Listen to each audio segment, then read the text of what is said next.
that full buy-in. They were just kind of going through and playing a hockey game against a really good team, and the score was indicative of that in the end. But there wasn't that desperation that we saw in that 4-2 win in Game 2. So tonight, they need to go back to that desperation mentality. It's not an elimination game necessarily, but they can't go down 3-1 and go back to Medicine Hat and expect to win the series. I don't think they looked all that great in Game 1 either, and Dante makes a big deal about the fact a lot of these players have never played playoff hockey before. Mm-hmm. Sometimes that can hurt you. Usually I think that'll hurt you, but sometimes that can help you too. Sometimes the newness of it all is gives everybody the adrenaline they need. But is it maybe... is there something to be said for Game 1 was something new for a lot of these guys, and then they were able to settle in, play their game in Game 2. Game 3 was something new because it was the first time they did a game at home in the playoffs. Yeah, and Maddox Schultz, Liam Pugh, Keats Fawcett were all playing their first playoff games last night after missing the first 2 games of the series. So there's a bit of newness for those 3 guys, but experience trumps all when it comes to playoffs. You have to be able to feel it and be in that moment to know really what it's like. And I talked to Efren McNutt, the captain, after the game, and I said, do you sit down with some of the younger guys who are less experienced in the playoffs, playing their first series, and really explain to them, or do you just sort of expect that buy-in mentality that I talked about is just going to be there? It's just this this thing that you know when it's playoff time, because these kids have all played in the playoffs with their U15 teams or whatever, wherever they came from prior, or their U18 teams. So they all know that playoffs are a bit of a different beast, but now it's into the Western League, right, where it's a little bit more intense, a few more eyeballs. So there was an adjustment period for the Pats, and you look at the Tigers roster. They went 16-2 last year in the playoffs and won. And so you see that comfort, even when they're down a goal. There's never a panic mode, and the Tigers obviously are one of the favorites to repeat this year. But there's this comfort of experience that you have, and I think the Pats are getting that right now. And you know, they still want to win this series, but I think long-term this series or getting into the playoffs and playing meaningful games is going to pay off in the long run, whether it's next year or the year after or the year after that. Marek Schlenker got pulled after the 5th goal, and he gave up all 5 goals on 19 shots, didn't make it out of the second period. Just judging by the stats, and again, I only heard bits and pieces of it on the radio, it sounds like it was not his best night. Would you say that they just wanted to rest him up for tonight, or would you say that they were just he was facing a wave that he just couldn't handle? Was it a combination of the two? What happened with the goal? Yeah, no, they're not resting him up. That wasn't a mercy pull to say, oh, we're going to save you for Game 4. I actually don't know who's going to start tonight. I don't think it's been announced quite yet. I wouldn't be surprised if they go to Tabashnik, who started Game 1. Schlenker started Game 2. They kind of have a 1A, 1B. It's basically a tandem at this point. Tabashnik played better down the stretch through March to get them into this playoff position. They lost their last 5 games of the year, so neither goalie to me was hot going into the playoffs. So they kind of had a flip of the coin who's going to start. Schlenker started more games throughout the regular season, so he is sort of the de facto starter. So it was a little bit surprising to see him not start Game 1, although, as I mentioned, Tabashnik played better down the stretch. So I imagine they'll go Tabashnik tonight just to switch it up. Anytime you lose, right, you want to flip back to your other goalie when you have a system like that. So I imagine that's what they'll do. And again, it might be a short leash. If he doesn't play well, then Schlenker better be ready to come in if the story goes as it did last night. Has Maddox Schultz been playing in this series? Well, Maddox Schultz and Liam Pugh just helped the Pat Canadians win the Saskatchewan U18 championship on the weekend. They're preparing for regionals, which starts tomorrow at the Cooperator Center. Again, the lineup hasn't been announced for tonight, but they both played last night in their first game of the series. It was a bit of a tough game. Again, 16-year-olds, just turned 16-year-olds playing in the playoffs for the first time against 20, 19, 20, 21-year-olds, some 21-year-olds. That's tough hockey against a team like Medicine Hat.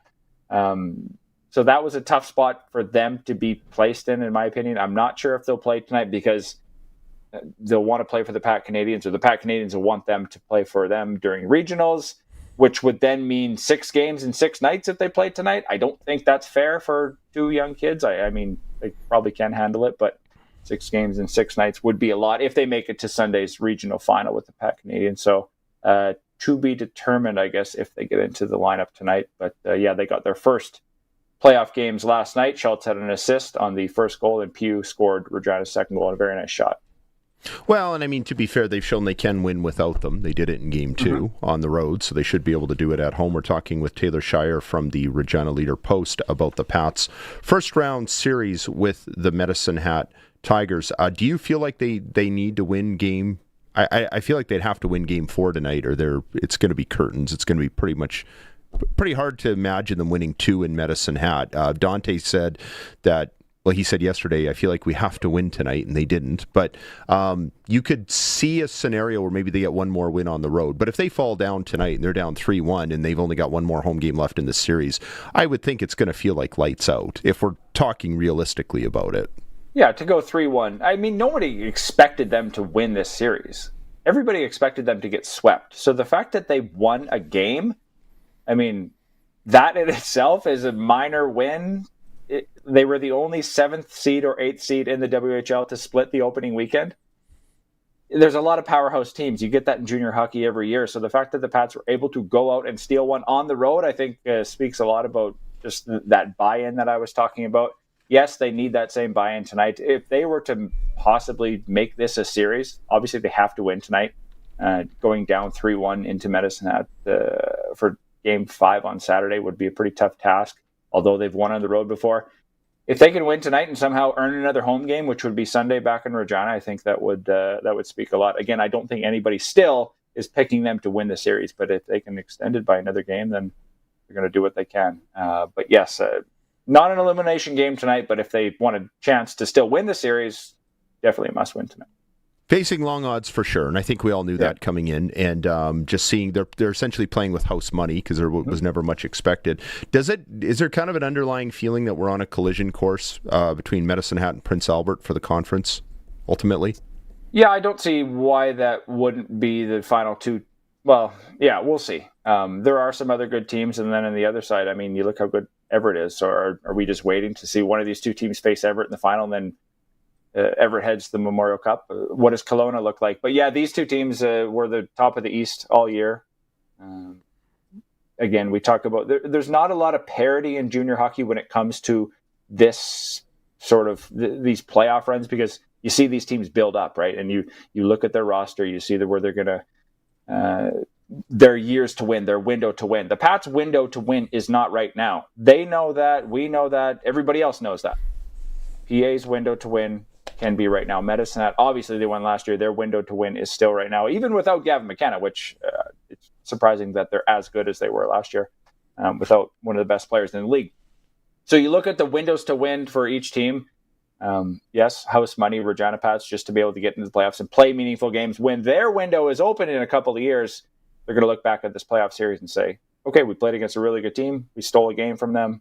Hey, maybe we can steal another one. But yeah, it's looking like at this point, Medicine Hat and Prince Albert will meet in the East, and who knows what happens. Maybe a team like Calgary can upset somebody too.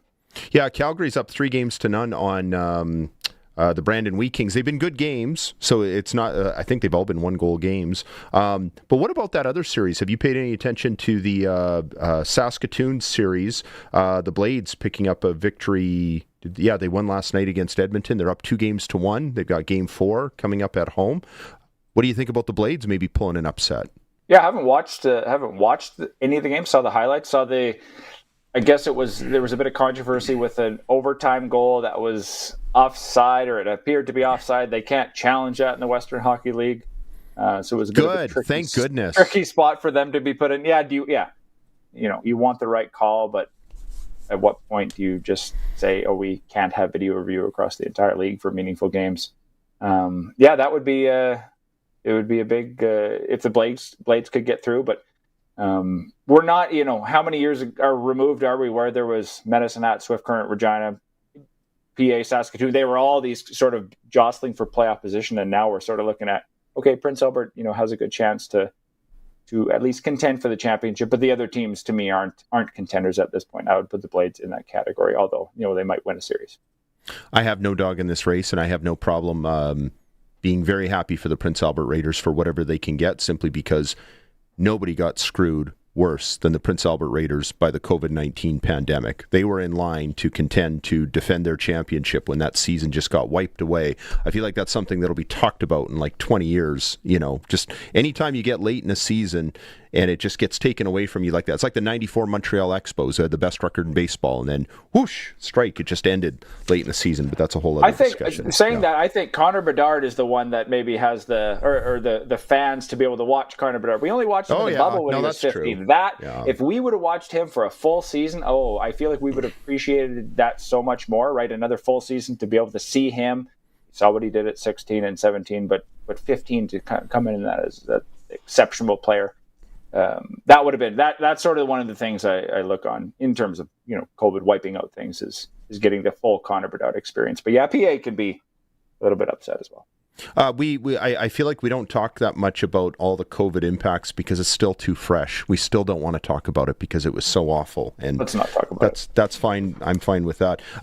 Before we go, you cover another team that plays across the street that some people might have heard of called the Saskatchewan Roughriders.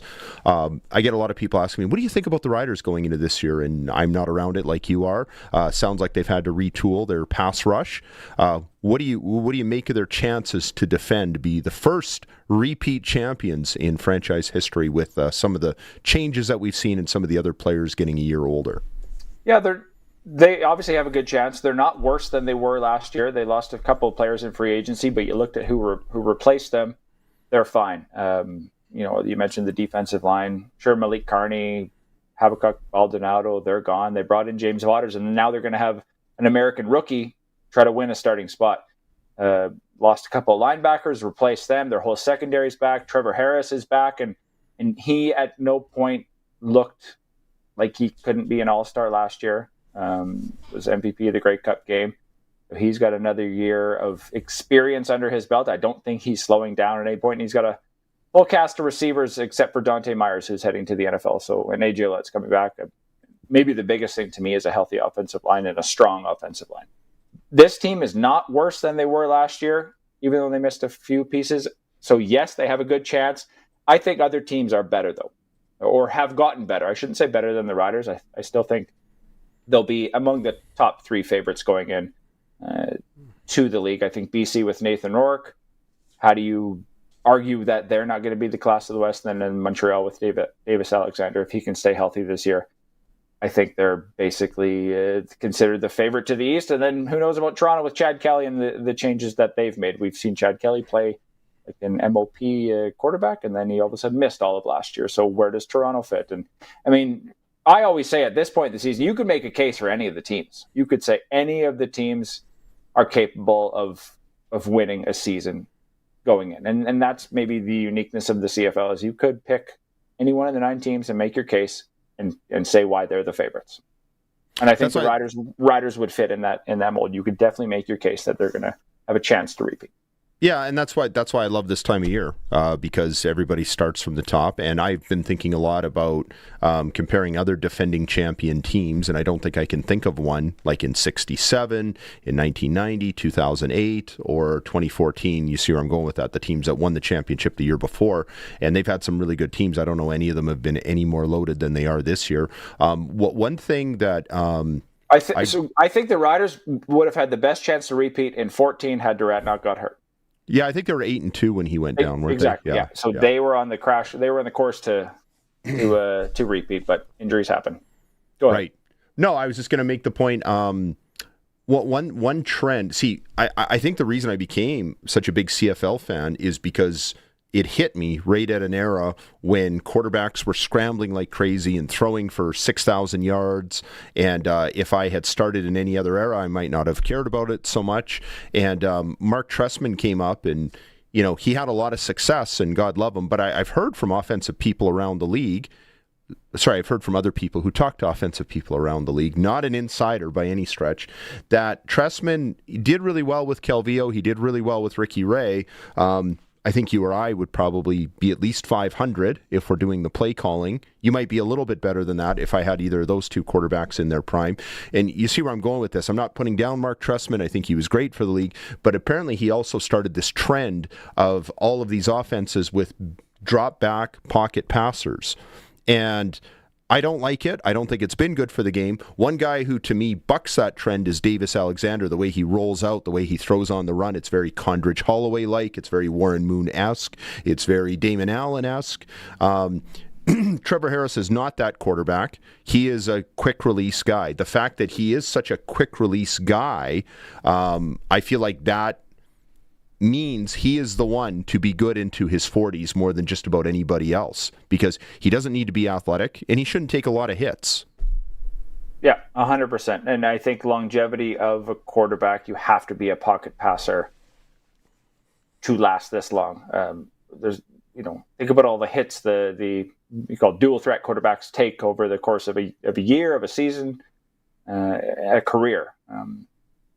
Injuries do happen, but you look at some of the guys who have played into their 40s, they are pocket passers, right?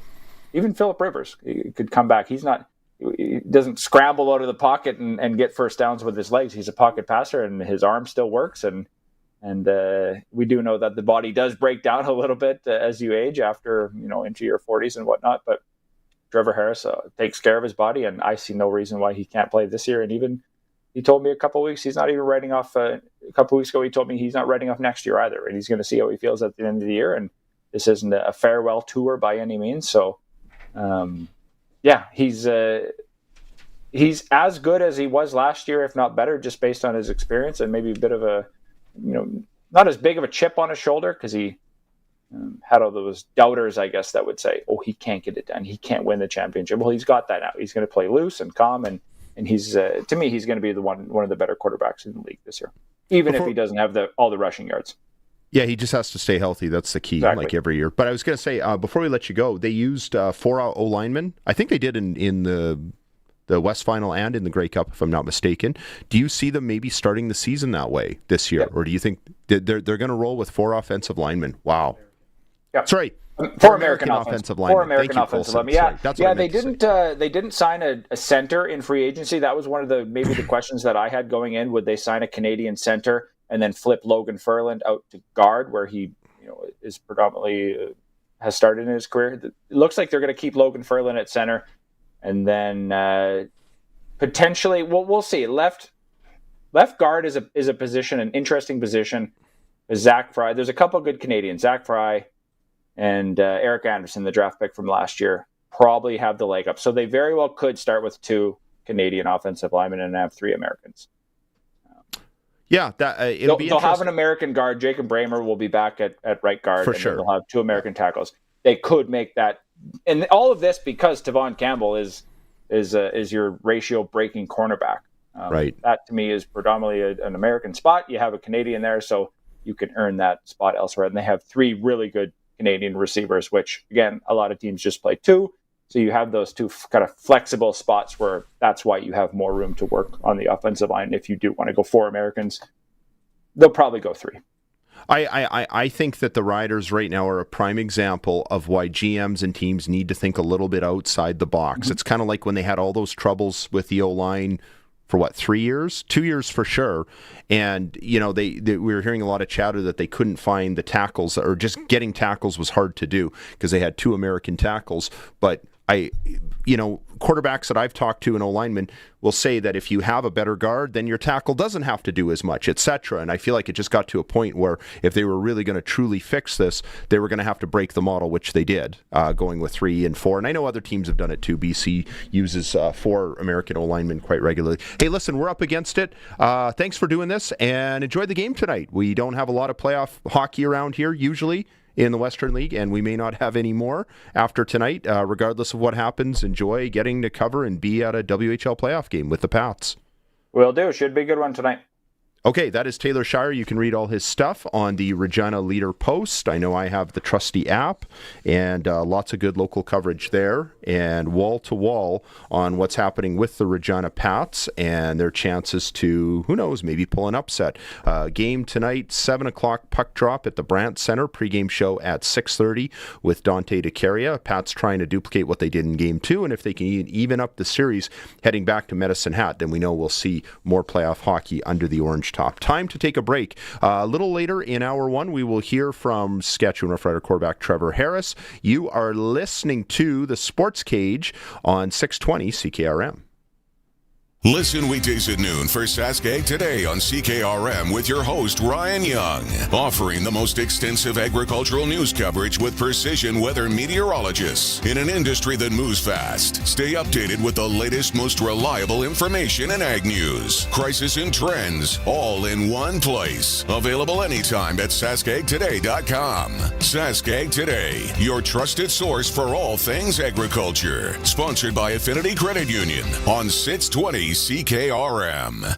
Winter in Saskatchewan tests everything, our patience, vehicles, and sometimes our bumpers. From icy parking lot dings to serious highway mishaps, choosing local matters. At Regina Motor Products Collision Center, we're Saskatchewan owned, run, and we drive these roads too. An SGI accredited full-service collision center working on all makes and models. Submit your SGI claim and book your appraisal. It's easy. When you need repairs you can trust, it's neighbors helping neighbors. Regina Motor Products Collision Center, south at Highways 1 and 6 Albert Street. rmpchevrolet.com. Sask Lotteries has over 50 years of winning behind us. And you know what that means? Lots of winning numbers. Numbers like over 1,200 organizations funded and 12,000 plus groups supported. $6 million given away annually in community grants. And the winningest number of all? $1.4 billion given back to the people of Saskatchewan through sport, culture, and recreation. And we're just getting started. Learn more at sasklotteries.ca.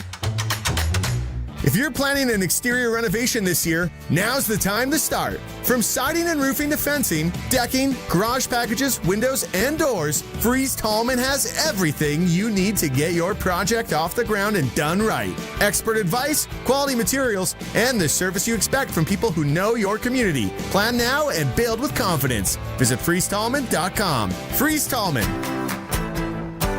Locally owned, family grown, rooted in our community for 70 years. You cut the grass, we'll cut the deal at Brent Agriculture. Get 0% financing for 84 months, plus cash rebates and bonuses on select John Deere turf equipment. Save on compact utility tractors, riding lawnmowers, and utility vehicles. Get it from people who get it. Offer ends April 30th, 2026. Some restrictions may apply. See dealer for details. Welcome back to Sportscage. Connect with the show. Call 1-866-767-0620 or text 306-936-6262. Brendan McGuire and Colson Schultz on this Tuesday. It's my second day in this week. Feels like Tuesday. Wednesday edition of the Sportscage for RMP. RMP winter tire offer on now. Purchase a set of 4 new eligible winter tires before December 31st and receive up to $120 in instant rebates. Rider radio star Justin Dunk had a chance to chat with Trevor Harris a little bit earlier, and we will take a listen to that right now. Saskatchewan Roughriders Grey Cup winning quarterback, Trevor Harris. Has that set in yet? Yeah, I think people have introduced me that way. It never gets old. So hopefully it never gets old throughout the next however long I live. So, can you imagine being just one of 5 quarterbacks in Roughriders history to win a Grey Cup, and where that puts you in terms of legend status in that organization? Yeah, it's especially with how the organization is, the way they treat their players, the way the city is. It's surprising to know that, and that's kind of like something that I feel like hopefully we can right the ship there in terms of making it a place that has a bunch more Grey Cups. Jeremy O'Day said that you were back in the gym 2 days after the Grey Cup. Is that correct? Yeah, 48 hours. I was like 48 hours after the Grey Cup. I was kind of just sitting there. I was like kind of over it.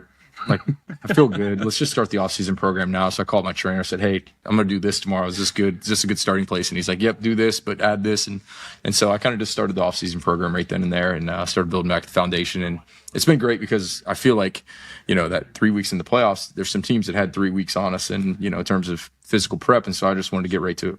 You had this focus where you wanted to prove that you could win a Grey Cup as a starter. So how then do you flip that switch so quickly in 48 hours on to the next? I think it was just because I wasn't chasing after a trophy. I've been chasing after the best version of myself, and I still feel like that's out there.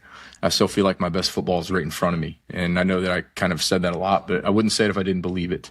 And it's not something that I just say lightly and just to be like, oh man, he's going to play. I do feel like, genuinely feel like my best football is right in front of me. And, it's because of the leadership that's above us that I feel like allows us to have that. And, J.O. and Kyle have done a tremendous job, and Larry Dean have done a tremendous job setting who's on this roster. Corey Mace does a good job being a head coach, and Mark Mueller is the man. And so, I feel like we've got the pieces around it. Why not? Why can't we do it better than we've done it before? And so that's kind of what gives me the confidence to say those things. And if I'm going to say those things, I better be backing it up with the way I'm preparing. And I feel like I've done that this offseason. And so I want to be the best version of myself for my teammates this year. 85.2% completion percentage in the Grey Cup would prove that your best football is right here and now. I think a single game record in the Grey Cup. Let's put the GM hat on you. Look at the Riders overall in terms of the roster that's heading into training camp. They had a league high in terms of pending free agents. How do you view that roster going into Saskatoon? Yeah, so I saw somebody had posted something online after free agency had started. It was like the thing poking the general manager, say, come on, do something. Say, Jeremy O'Day, come on. And it's like, do you understand that we have our boundary corner, boundary half, free safety, field half, field cornerback? The guy that started in the Grey Cup, our Sam linebacker, Antoine Brooks, who played really, really well down the stretch, who I think will be an all-star this year, is back at Sam. Jameer Thurman's back at Will. We lost A.J. Allen, but replaced him with Josh Woods.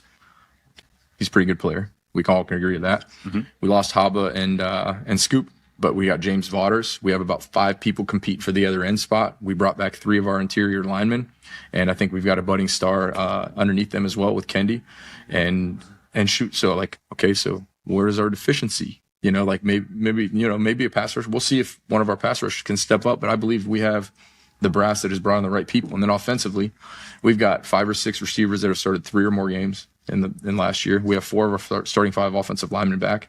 Your starting quarterback's back, and AJ's back. So pretty good. So he did something. You don't need to poke him.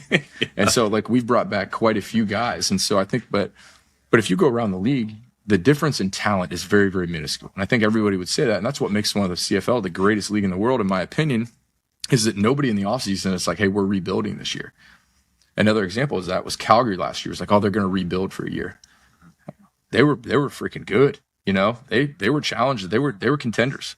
They were, within a play or two of winning the West semifinal, right? And so nobody is counting themselves out at this point in the season and this point of the league year. And so we're just, I think we have an opportunity to go do it again, but it's going to be up to us each and every day to make sure we're making the right decisions and becoming the team in that process. You mentioned pass rusher. That's certainly going to be a focus. On offense, I think there's one main receiver spot open. It seems like it could be an American guy there. Depends how you guys work the ratio. Mm-hmm. Have you watched any of those guys who are potentially competing for that spot? Oh, yeah. Yeah, I go through every time we sign a guy. I try and get his phone number, text him and welcome him aboard. And I go watch their highlights. And, we've got some exciting guys coming in. And, whether that be one spot, 2 spots, I think Ajo is going to have a great year. I think Del could have a great year. And shoot, last year, our main 4 guys were Keyshawn, Dante, Sam, and Shafe. We didn't really have 2 of those guys, more than 2 of those guys healthy at the same time. Somebody was always dinged up. And even at the end of the year, Dante was playing through a high ankle sprain that nobody knows about. Shafe wasn't nearly himself. He wasn't at 80% of himself.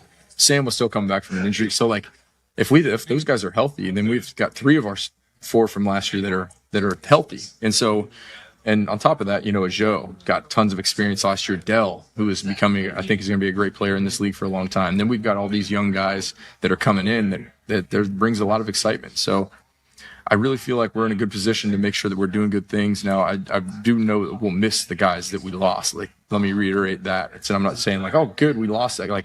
Tommy Neal, I love that guy, man. That guy is awesome. He's going to have a tremendous career.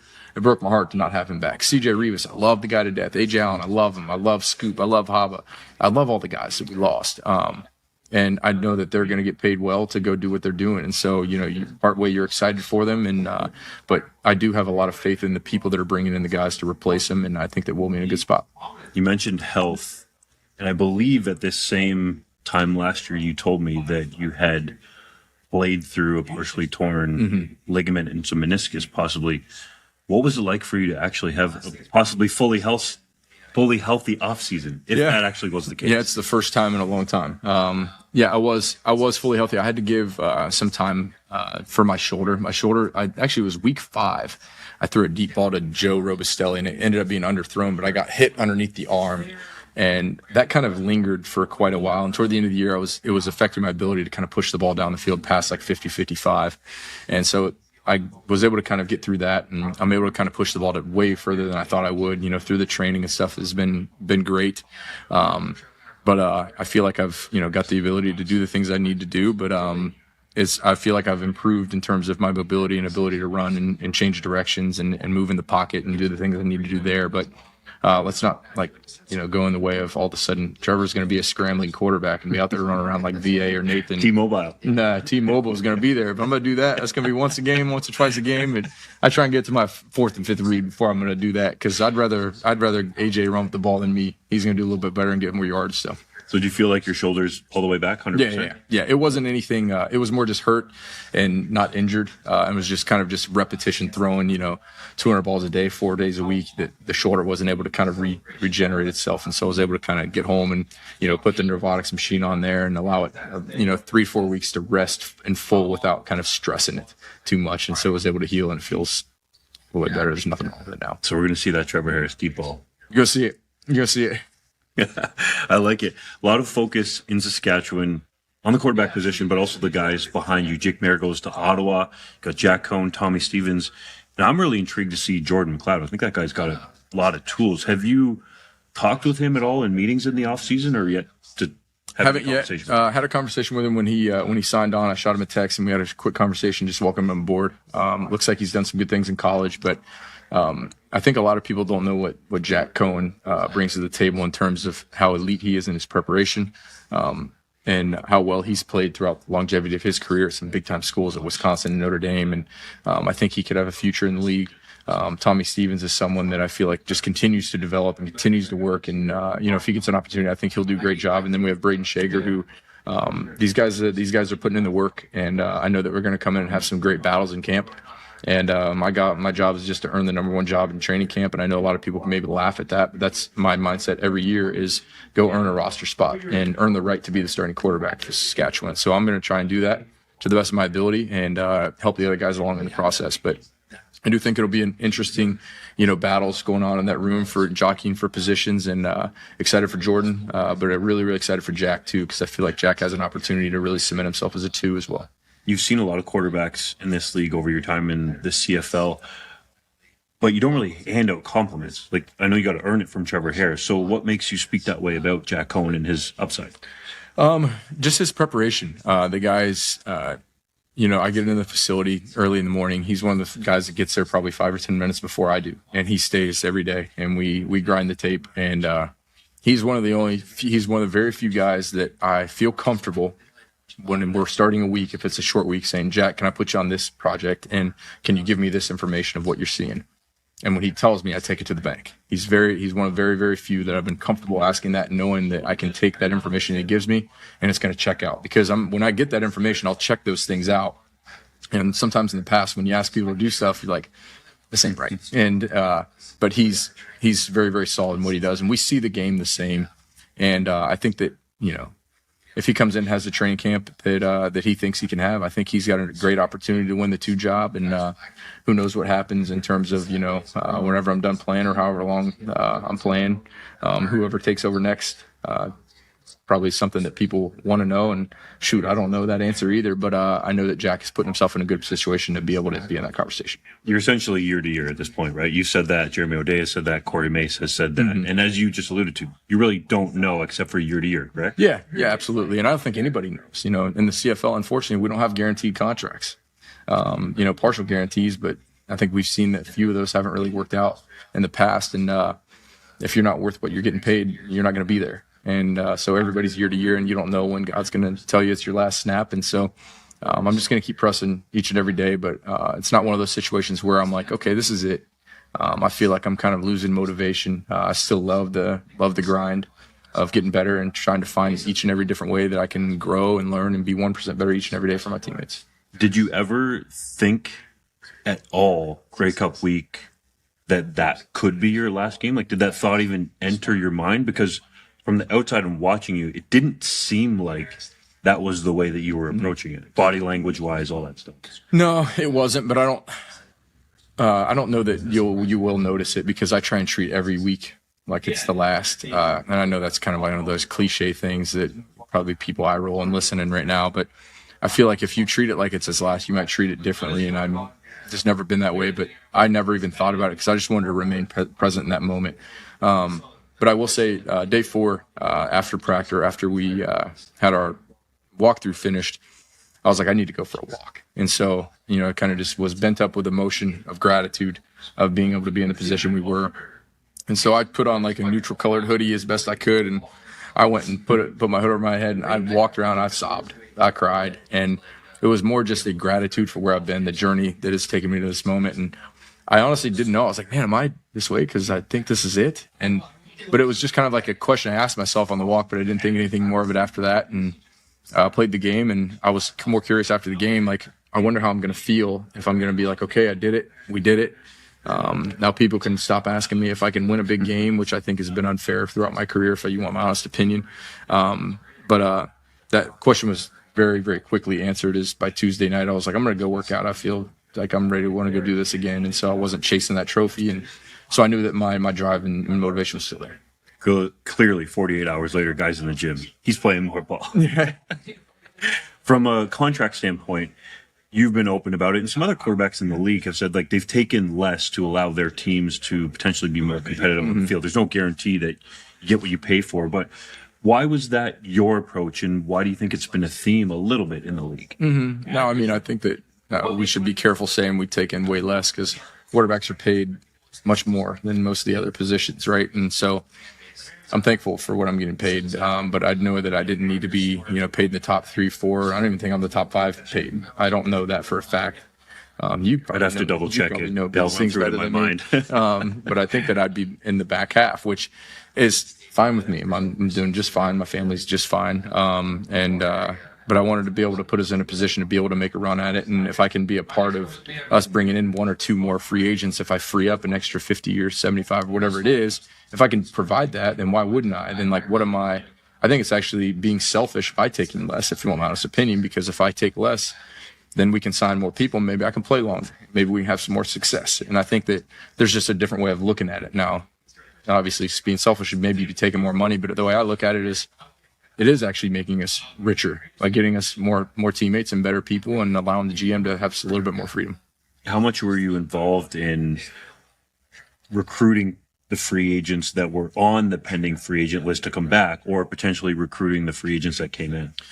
They don't really ask me too much. I would like that. That'd be cool. But J.O.'s done a pretty good job himself. He doesn't need me, in my opinion. I just kind of I just send him the old gif of Mariano Rivera and say, hey, whenever you need a guy to come in and close the deal with a free agent or somebody, I was like, send me in. And so I just kind of send him the gif of Mariano Rivera that I'm here to close the deal if he needs some help. So I asked just because I heard from some of the free agents that you were recruiting them a little bit, not necessarily saying, hey, sign this guy, but just getting in. Oh, absolutely. Now, every time I'm on in J.O.'s ear all the time. Hey, whenever we got a guy and it's close, hit me. Let me know I got this. And so I do get an opportunity to talk to some guys, talk to Waters, talk to James Letcher quite a bit. I've got the opportunity to chat with some guys that we've brought in, and it doesn't always work out, but sometimes, you talk to guys and I get the feedback of, I'm not sure if he wants to be here, sort of a deal. And J.O. was like, yeah, I wasn't sure, so sometimes it doesn't always go the way you think when you make a call, but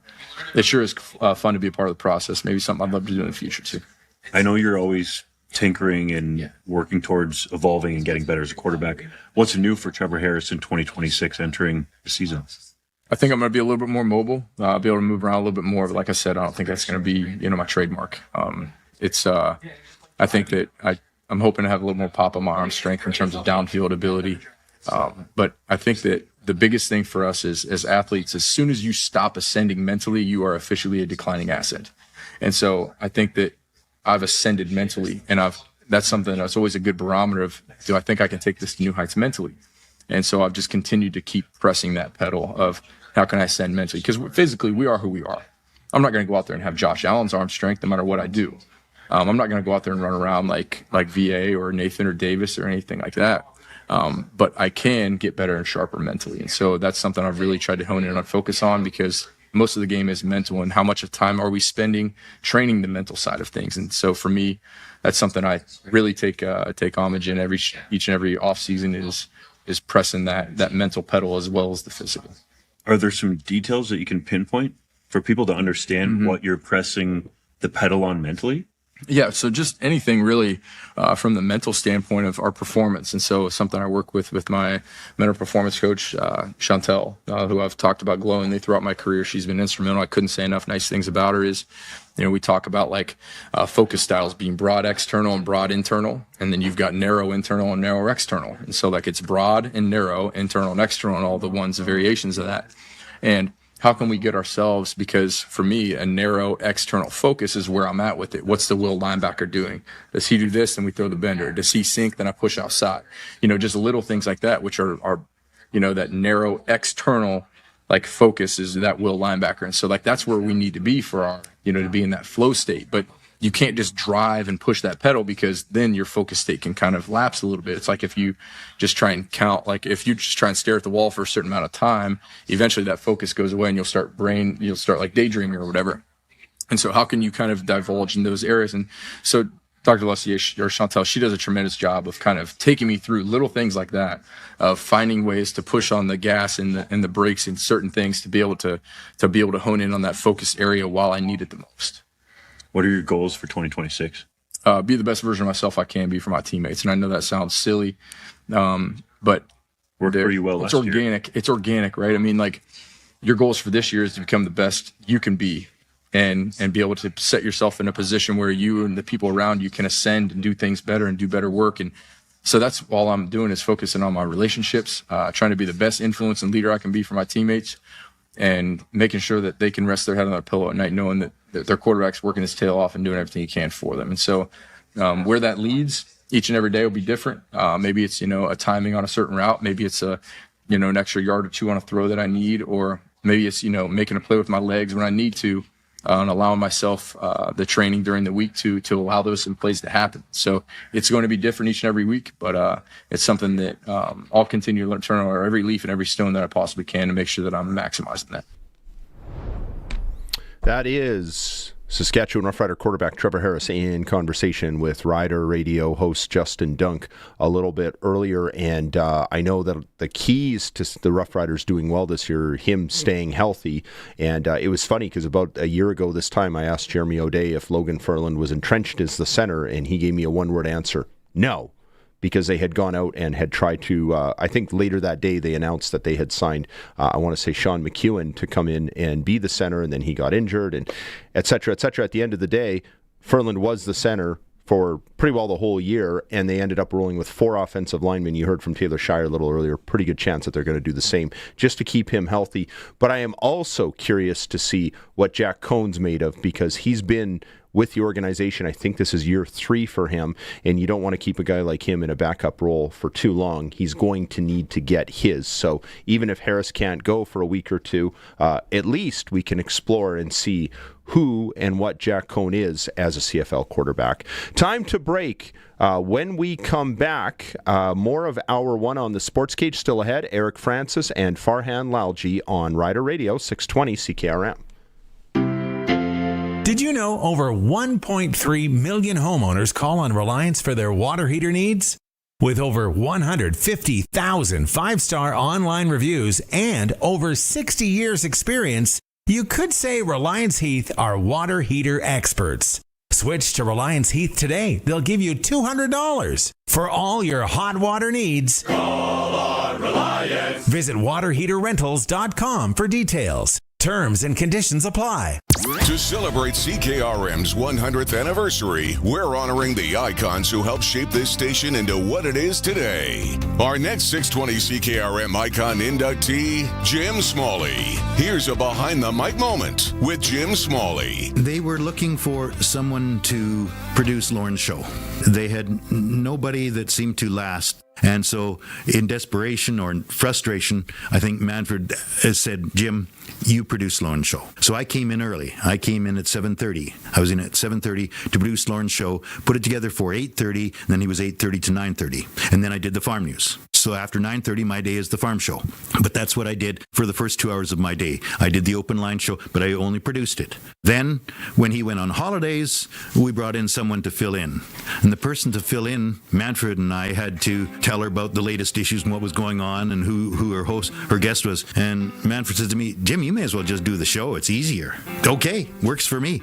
So I did the show on Fill In for Lauren. To hear the full extended interview, visit our 100th year page at 620ckrm.com or sastoday.ca. Winter in Saskatchewan tests everything: our patience, vehicles, and sometimes our bumpers. From icy parking lot dings to serious highway mishaps, choosing local matters. At Regina Motor Products Collision Center, we're Saskatchewan owned, run, and we drive these roads too. An SGI accredited full-service collision center working on all makes and models. Submit your SGI claim and book your appraisal. It's easy. When you need repairs you can trust, it's neighbors helping neighbors. Regina Motor Products Collision Center, south at Highways 1 and 6 Albert Street, rmpchevrolet.com. Bill just called. He said the Thompsons are going already. Really?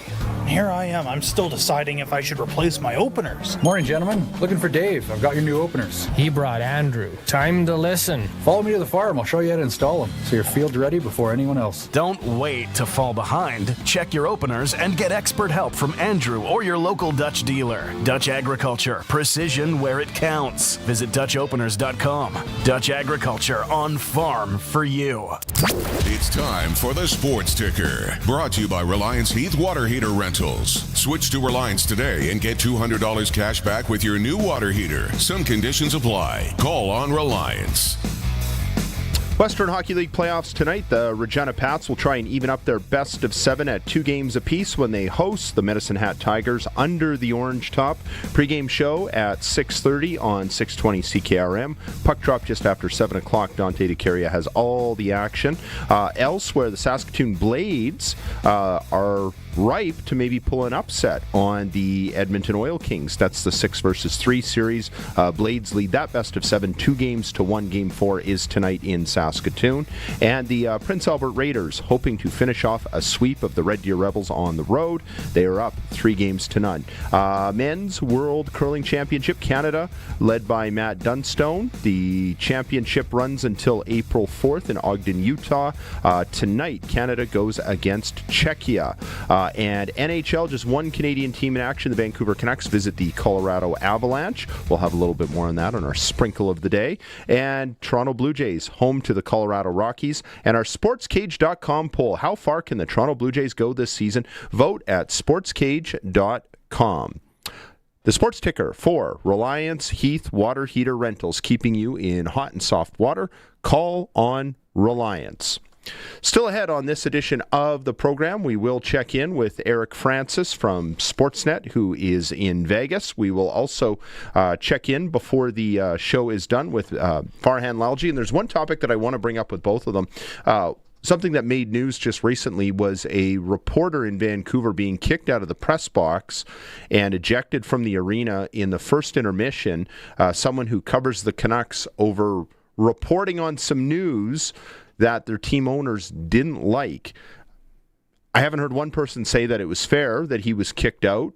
I've heard a lot of people say that this is kind of reminiscent of the behavior that they've become used to dealing with the Vancouver Canuck ownership. We'll talk a little bit more about that in hour number 2. You are listening to the Sports Cage on Rider Radio 620 CKRM. Pack your bags and get ready for a trip of a lifetime. 620 CKRM and Kloss are giving you the chance to experience 6 unforgettable days in Germany. Enjoy a scenic Rhine River cruise, incredible food, local wine, and unforgettable nights taking in the culture, sights, and sounds of Germany. And yes, you'll also tour the Kloss World Headquarters and see how everything's built up close. Be listening to find out which sponsor locations you can enter at across southern Saskatchewan and catch chances to qualify during during Saskag Today with Ryan Young. The grand prize draw happens this July at Ag in Motion. Don't miss your shot at the Klotz Germany trip giveaway on 620 CKRM. The auction calendar is stacked at Ritchie Brothers, and an exciting Regina auction is happening May 28th. Visit their website or Regina location to view a wide variety of used heavy equipment from top brand manufacturers. You won't want to miss this great opportunity. Head to rbauction.com/Regina to sign up and be ready for the auction. Again, that's rbauction.com/Regina. Did he really drop $500,000 on that used drill? Yep. It still hasn't figured out openers matter more than gadgets. Textbook Bill, right? Morning, everyone. That drill is fancy, but it won't make up for worn openers. Missed rows, poor placement, it always happens by the road. Check them now, swap them if you need. Fancy drill or not, accuracy and consistency starts at the opener. Talk to Andrew or your local Dutch dealer. Dutch Agriculture, precision where it counts. Visit DutchOpeners.com. Dutch Agriculture, on farm for you. This is 620 CKRM, a Harvard media station. Available everywhere in high-res audio with the CKRM app. It's 4 o'clock. Good afternoon. I'm Tanner Wallace-Scribner with 620 CKRM News for Bronco Plumbing and Heating. Where professional service is guaranteed, they'll treat you right. 781-2090. Police dogs helped the Regina Police Service make hundreds of arrests in 2025, according to a new report. The Regina Police Service says canines were used in more than 700 calls, leading to over 200 arrests. Officers say that many suspects surrender when dogs are present. The unit includes 9 dogs trained for tracking, drugs, and other duties. Police say canines also help improve officer safety during high-risk situations. The unit responded to more than 4,500 calls last year. Saskatchewan doctors are urging the province to strengthen voluntary addiction care before moving ahead with new legislation. The Saskatchewan Medical Association and the College of Physicians and Surgeons say they support efforts to save lives but want careful planning. They say services like addiction treatment, mental health care, and housing need to improve first. Doctors warn that hospitals are already under pressure and could face more strain. They also say the rules for involuntary treatment need to be clear and based on evidence. Physicians stress that patient safety must come first. QP 5430 says Saskatchewan health workers have gone 4 years without pay raises and are calling for a new contract. The union says the milestone highlights growing pressure on frontline staff. It says workers face higher living costs, heavier workloads, and worsening conditions without better pay. The union's president says the situation is unfair and could hurt patient care if workers leave the system. QP is urging the provincial government to return to the bargaining table with a stronger offer. The union says improving wages is key to supporting workers and maintaining a stable healthcare system. Animal welfare enforcement in Saskatchewan is now being handled by a new agency as of March 31st. The Saskatchewan Animal Enforcement Agency has taken over services across most of the province. Officials say the transition ensures continued protection for animals. The agency will enforce provincial law and respond to cruelty complaints. In Regina, services will still be provided by the Regina Humane Society. Residents can report concerns using the same phone number and website as before. Saskatchewan drivers are being remanded to plan a safe ride as impaired driving remains the leading cause of deadly crashes. Officials say an average of 37 people die and 365 are injured each year in impaired driving collisions. The April Traffic Safety Spotlight urges people to think ahead if alcohol or drugs are involved. Options include a taxi, rideshare, or a designated driver. Drivers can also stay overnight or call someone for help. Officials say impaired driving is preventable and choosing a safe ride can save lives. That's 620 CKRM News. Read more stories from around your community and around the province at sastoday.ca and 620CKRM.com. Breakdowns never happen at a good time. That's why regular maintenance matters. A protection plan from Bronco Plumbing, Heating and Cooling helps keep your plumbing, heating and cooling systems running efficiently, your air clean, and your utility costs down. It stops small issues from becoming expensive problems while keeping the price affordable. Call 781-2090 or visit broncoplumbing.com today. Bronco Plumbing, Heating and Cooling, and Bryant, whatever it takes. And your precision weather brought to you by Next Gen Coatings. Spray coatings for truck beds, liners, rocker panels, and more. Same company, new name, 1865 McCarra Street, Regina. For tonight, partly cloudy and overnight low down to -9. Some light winds out of the southeast. For tomorrow, mostly cloudy, a few flurries, and a high of -1. Very calm day.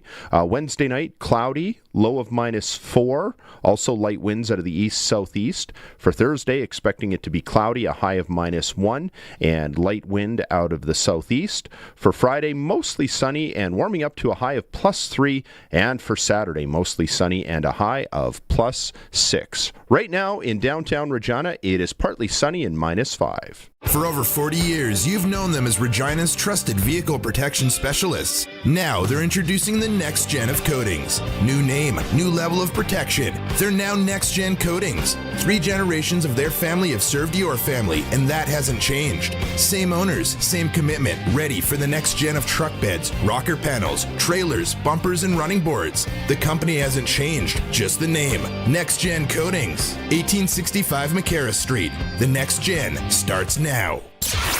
Broadcasting from Century Studios in downtown Regina, Harvard Media presents The Sportscage, where Saskatchewan comes to talk local sports. Brought to you by Regina Motor Products. RMP Early Bird Tire Offer on now. Book before April 30th to save $10 on an on-rim and $20 on an off-rim tire changeover. Visit RMP today.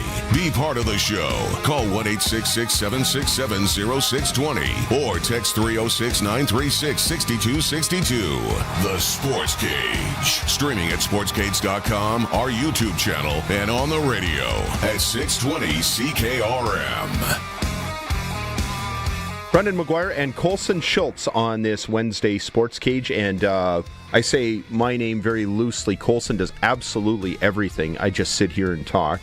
And I wanted to get to some of the comments on the chat. One came in from Jeffrey. He said James Vaughters was cut by last 2 teams he played for. Is that accurate? I'll have to fact check him on that. But he makes a good point. It's not like Vaughters. We don't really know how good or how reliable James Vaughters is going to be. And as Taylor Shire pointed out, they're going to have to rely on a rookie American. And sometimes those rookies, how do I put this, especially on defensive line, when they come to Canada, it takes a little while for those green apples to turn red because they've got the extra yard off the ball. So it's not a simple thing at all. And that, to me, will be the telltale of how the Saskatchewan Roughriders do in 2026 if they can keep up the performance that they had last year with that pass rush. Corey Mace's defense among the best in the CFL, probably the best in the CFL. The blueprint to beat them was to have a super mobile quarterback, and there aren't a lot of them available around the Canadian Football League. Davis Alexander took a pretty good shot at them in the Grey Cup, and he couldn't even do it, albeit he wasn't at 100% either. You can join in on the conversation by calling 1-866-767-0620 or on the Prairie Land Rentals text line at 306-936-6262. Prairie Land Rentals and Sales is a sponsor of the text line since 1986. For big or small jobs, stop in and deal with the owner, 600 Albert Street. Snowblowers, skid steers, power sources, moving equipment. Prairie Land Rentals and Sales. Okay, let's get to Eric Francis. Now for Inside the NHL with Eric Francis on the Sports Cage. Inside the NHL is brought to you by Sports Select. Getting in on more of the sports action you want is as easy as playing at sportsselect.com. Simply make your picks online, generate your QR code, and lock in your bet at your local Lotto Spot retailer. And am I excited about the sprinkle of the day pick we have today. I even won the one last night, if you can believe that. That was my first over-under. Okay, you're in Vegas, am I right, Eric? Is that where you are? I am. Okay? Yep. You know, and there's lots happening with the Flames, and I don't care about any of that. What I want to talk about is something we did a little bit of digging in the archives, and if we want to pull that up, and this is page number 41 from June something of the Hamilton Spectator in 1998. And what did I find near the bottom? Key matchups. They're talking about Jeff Cummins. He's now coaching Acadia or one of those schools out in Nova Scotia.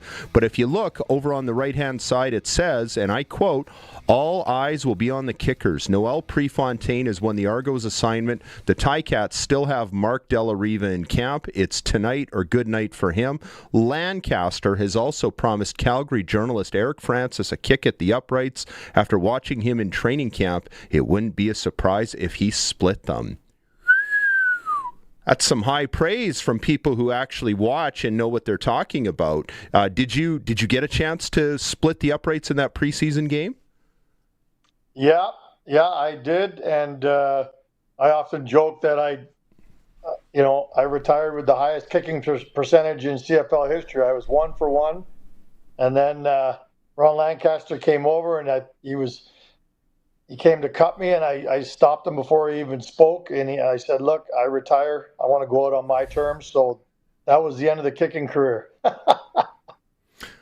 I guarantee you're in a lot better shape than Paul Osbaldiston is today. I mean, I haven't seen him in about 10 years, but he was probably pushing 300 pounds by that point. Did you ever even for like 30, you told me there was a clause in the contract that if you pursued it, this would be your salary, everything. Did you think for even like 30 seconds that you might actually have a crack at this? Or was it just kind of a spoof all the way along? Well, spoof isn't the word. Like it was kind of a George Plimpton. Your older listeners might remember that name. He wrote a book on, he did these sort of things where he would immerse himself on a team, and he played one period in net for the Boston Bruins, wrote a book on it, played one quarter for the Detroit Lions, wrote a book on it.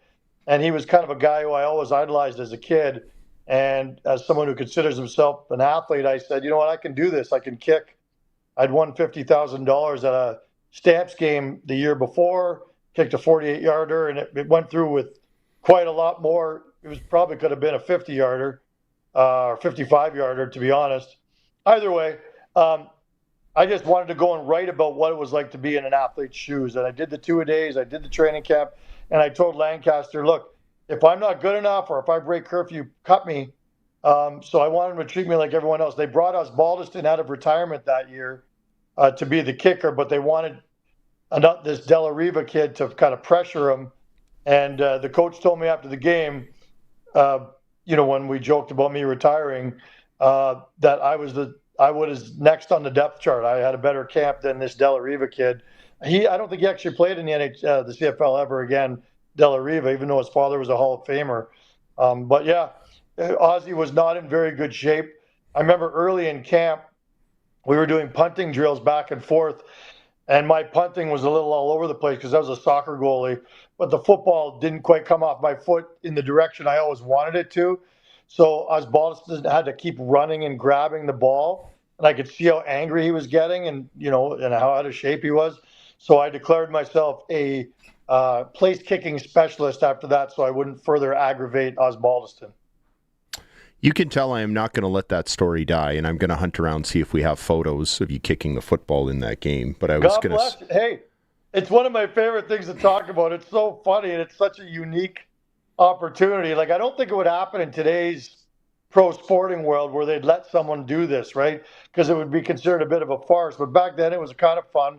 Before the internet, I know I sound so old when I say it. So the players in Hamilton didn't know that I was the beat reporter in Calgary. And that's why I wanted to go to Hamilton, because I didn't want anyone to know what I was doing. So, look, whenever anybody asks me about it, and I still get people in Calgary ask me about it all the time, I have the video at the ready at all times to show them what happened with either of those two kicks, because I think it's just so funny.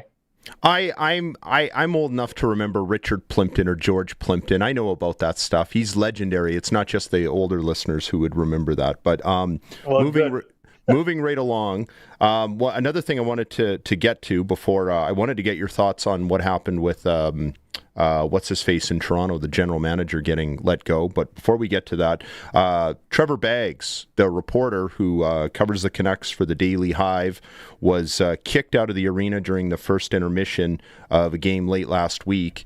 And I don't know if you've had a chance to opine on that, but listen, I'm a Canuck fan. I grew up a big Canuck fan. When I hear all the negative press about their ownership from Vancouver, I just kind of roll my eyes. I don't know a lot about the ownership out there. Sometimes they're good, sometimes they're bad. That's all I see. But from other Canuck fans, I just hear constant moaning and complaining about the way they're running that organization and the way they treat the media, et cetera, et cetera. I think you can correct me if I'm wrong, I think you made a comment that they perhaps traded the wrong guy last year when they traded JT Miller away, when they had to decide we're going to trade this guy or we're going to trade that guy. Have you ever seen that where a reporter's been removed from a facility partway through a game because of something that the owner didn't like? No, never seen it before, but it just speaks to just how kind of unhealthy the whole situation is in Vancouver right now with the team, with the relationship between the media and some of the in the front office or the Canucks in general. It's all very unfortunate that it kind of degenerated to that. And I'm not going to point fingers. I haven't read the piece that he wrote because the outlet that he worked for immediately removed it, which tells me that they weren't really comfortable that everything in there was, maybe legally sound. I don't know. I don't want to challenge anything on either side other than to say that this has drawn more attention to an article that probably most people never would have seen in the first place. So I suggest that maybe this wasn't handled the proper way.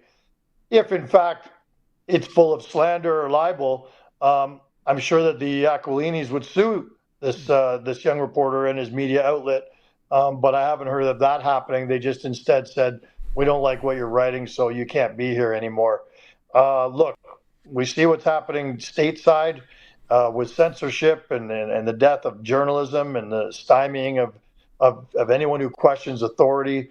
I hate to see it, but I also don't know all the facts in the story, and maybe this just was a situation that became too untenable and too unhealthy, and they felt like the best way to solve it was to remove the person from the building, and that's where we stand right now. It's just, none of it's good. I don't like to see any of it. When we were going into this new world order, with so much access to everything, I remember my first thought was, well, this will be great. People who are just good at reporting on things will start their blog, they'll report on it, and you'll get through all the fluff. But I think we've really learned the downside, so many downsides, and one of them is, you or I might start a blog and think we're really good at it, but the truth is, because we're not super well funded and we don't have a big legal team and we don't have a team of fact checkers, we might write stories that cut right to the issue and are even accurate, but we're constantly looking over our shoulder saying, is it legally sound? Is it legally sound? And I think that speaks to your point about why, instead of just defending the story, they removed it altogether. Yeah, I mean, look, I think journalism's dying a rapid death right in front of all of our eyes. And if people think it's being replaced by social media, they're sorry that they're mistaken. Just because people have a platform now to write their opinion or give what they consider to be information doesn't mean any of it's accurate, credible, nor should we even consider it to be. There are only a handful of people left. Like, I would consider myself to be one of them that's still. Everything I write better be something I can prove, something that I can stand behind, unlike 99% of the garbage that you see on social media, which is not credible, is probably libelous in 99%, often, but nobody ever has to answer that. Only the journalists still have to answer to that, and that's why I think people should put stock in what real journalists who are in the building have to say. It's a tricky one for me to talk about because it sounds self-serving, but I just, the standards that I grew up, having to uphold as a journalist have been abandoned by so many people and so many entities on social media. And that sounds mean. It also murkies the water, the water gets murkier with everything you read, because really at the end of the day, anything you read, you should always question the validity of it. And to me, the only way to make sure that the validity of it is close to being 100% is to go to credible news sources, and there aren't many left anymore. You have to decide what's credible, who's putting their name to it, and distinguish fact from fiction that way. And you're right. And the fact that we are so splintered makes it hard for the legitimate sources to exist because it drives down traffic and etc. Okay, well, I'm not going to bury the segment on gloomy stuff like that. The Toronto Maple Leafs moved on from Brad Treliving as their general manager. I remember at the end of his time as a GM in Calgary, where you are, Mark Stephen was on this program chatting with the professor, Don Hewitt, and I remember there was all this speculation, maybe they're going to fire him, maybe they won't, and he said, he seems to be a good GM, everybody likes him, but you have to ask yourself the question, are the Calgary Flames any closer to their goal of winning a Stanley Cup today than they were the day they hired him? And you would have to say the answer is no. And then he was let go right after. Did it feel like he was ever really a difference maker in Toronto? And maybe he was in an unwinnable situation. I don't know. Yeah, I mean, that's a tough market. I don't know. They always say whoever is the one who cracks the code and gets the Leafs to a Stanley Cup is going to be, a martyr, a hero, like, iconic. But, many have tried and many have failed, and since 67. I guess I'll answer it this way, like, I would say that his former team, the Calgary Flames, are probably closer to winning a Stanley Cup right now than the team that Treliving just ran, because I think the Leafs are about to go into a significant downward cycle. I mean, they started this year, contrary to what people thought going into this season, it just completely unraveled on them. And now, they don't have many draft picks. They don't have many prospects. Like, the cupboards are bare, and they're going to have to start from not scratch, because they have a couple of really good pillars there, but at some point soon you're going to have to sell those off because they're going to want out anyway. So it's an ugly situation in Toronto. I worried that Treliving probably wasn't going to survive this year. Obviously he isn't. What I do find very interesting is that Keith Pelly is now saying, he oversees the MLSE, and he's saying that the way they go from now on will be more, I guess, analytically driven than the eyeball test. And that is a very fascinating statement that I've never heard from anybody in hockey. Yes, every organization's moving more and more towards analytics in terms of answering part of their questions and looking for solutions. But this was basically saying that we need a GM who believes wholeheartedly in analytics, and everything's got to be data driven. I find that very interesting, and I'm not sure I even agree with it, but it is an interesting thing for a guy to say as he's looking for his next GM. Didn't he just describe the guy that they fired a few years ago, Kyle Dubas? Wasn't he supposed to be the Brad Pitt Moneyball guy of hockey? Yeah.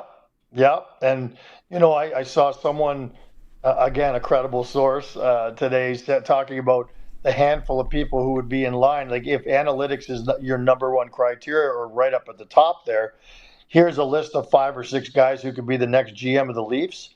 And I dare say that the average fan has never heard of any of them. So that I can't see come to fruition. You can't hire a GM, stick your neck out, and say, I'm going to hire this guy because he's really good with the analytics or the numbers. I still think Doug Armstrong is going to be the next GM of the Toronto Maple Leafs. I'd bet money on it because I think he's the best general manager in the National Hockey League. And his contract is up. Like, he's stepping back as GM, was going to move to an assistant GM role. And I have a feeling that all these stars are aligning, and Doug Armstrong, who oversees Team Canada, will be the next GM of the Leafs, no matter what Keith Pelly says. Yeah, and he's probably earned the right to be general manager of the Toronto Maple Leafs. I mean, that's not really usually an entry-level role. Usually you want somebody who's been around and had some success like Doug Armstrong has. Same with like Montreal. You don't want a first-timer. Some markets, that's just how it is. But when I try to unravel where did they go wrong, the Maple Leafs, I don't feel like getting rid of Dubas was one of them. I actually loved the way Brendan Shanahan handled that situation when Dubas was playing all these games and threw him under the bus and detailed it all to the media. I just thought that was so terrific, the way Shanahan did that. I don't know. I feel like I would have just kept rolling with Shanahan myself. It seemed like there was just all this pressure because they still hadn't got over the hump. They were one overtime goal away from going up 3-0 on the Florida Panthers last year.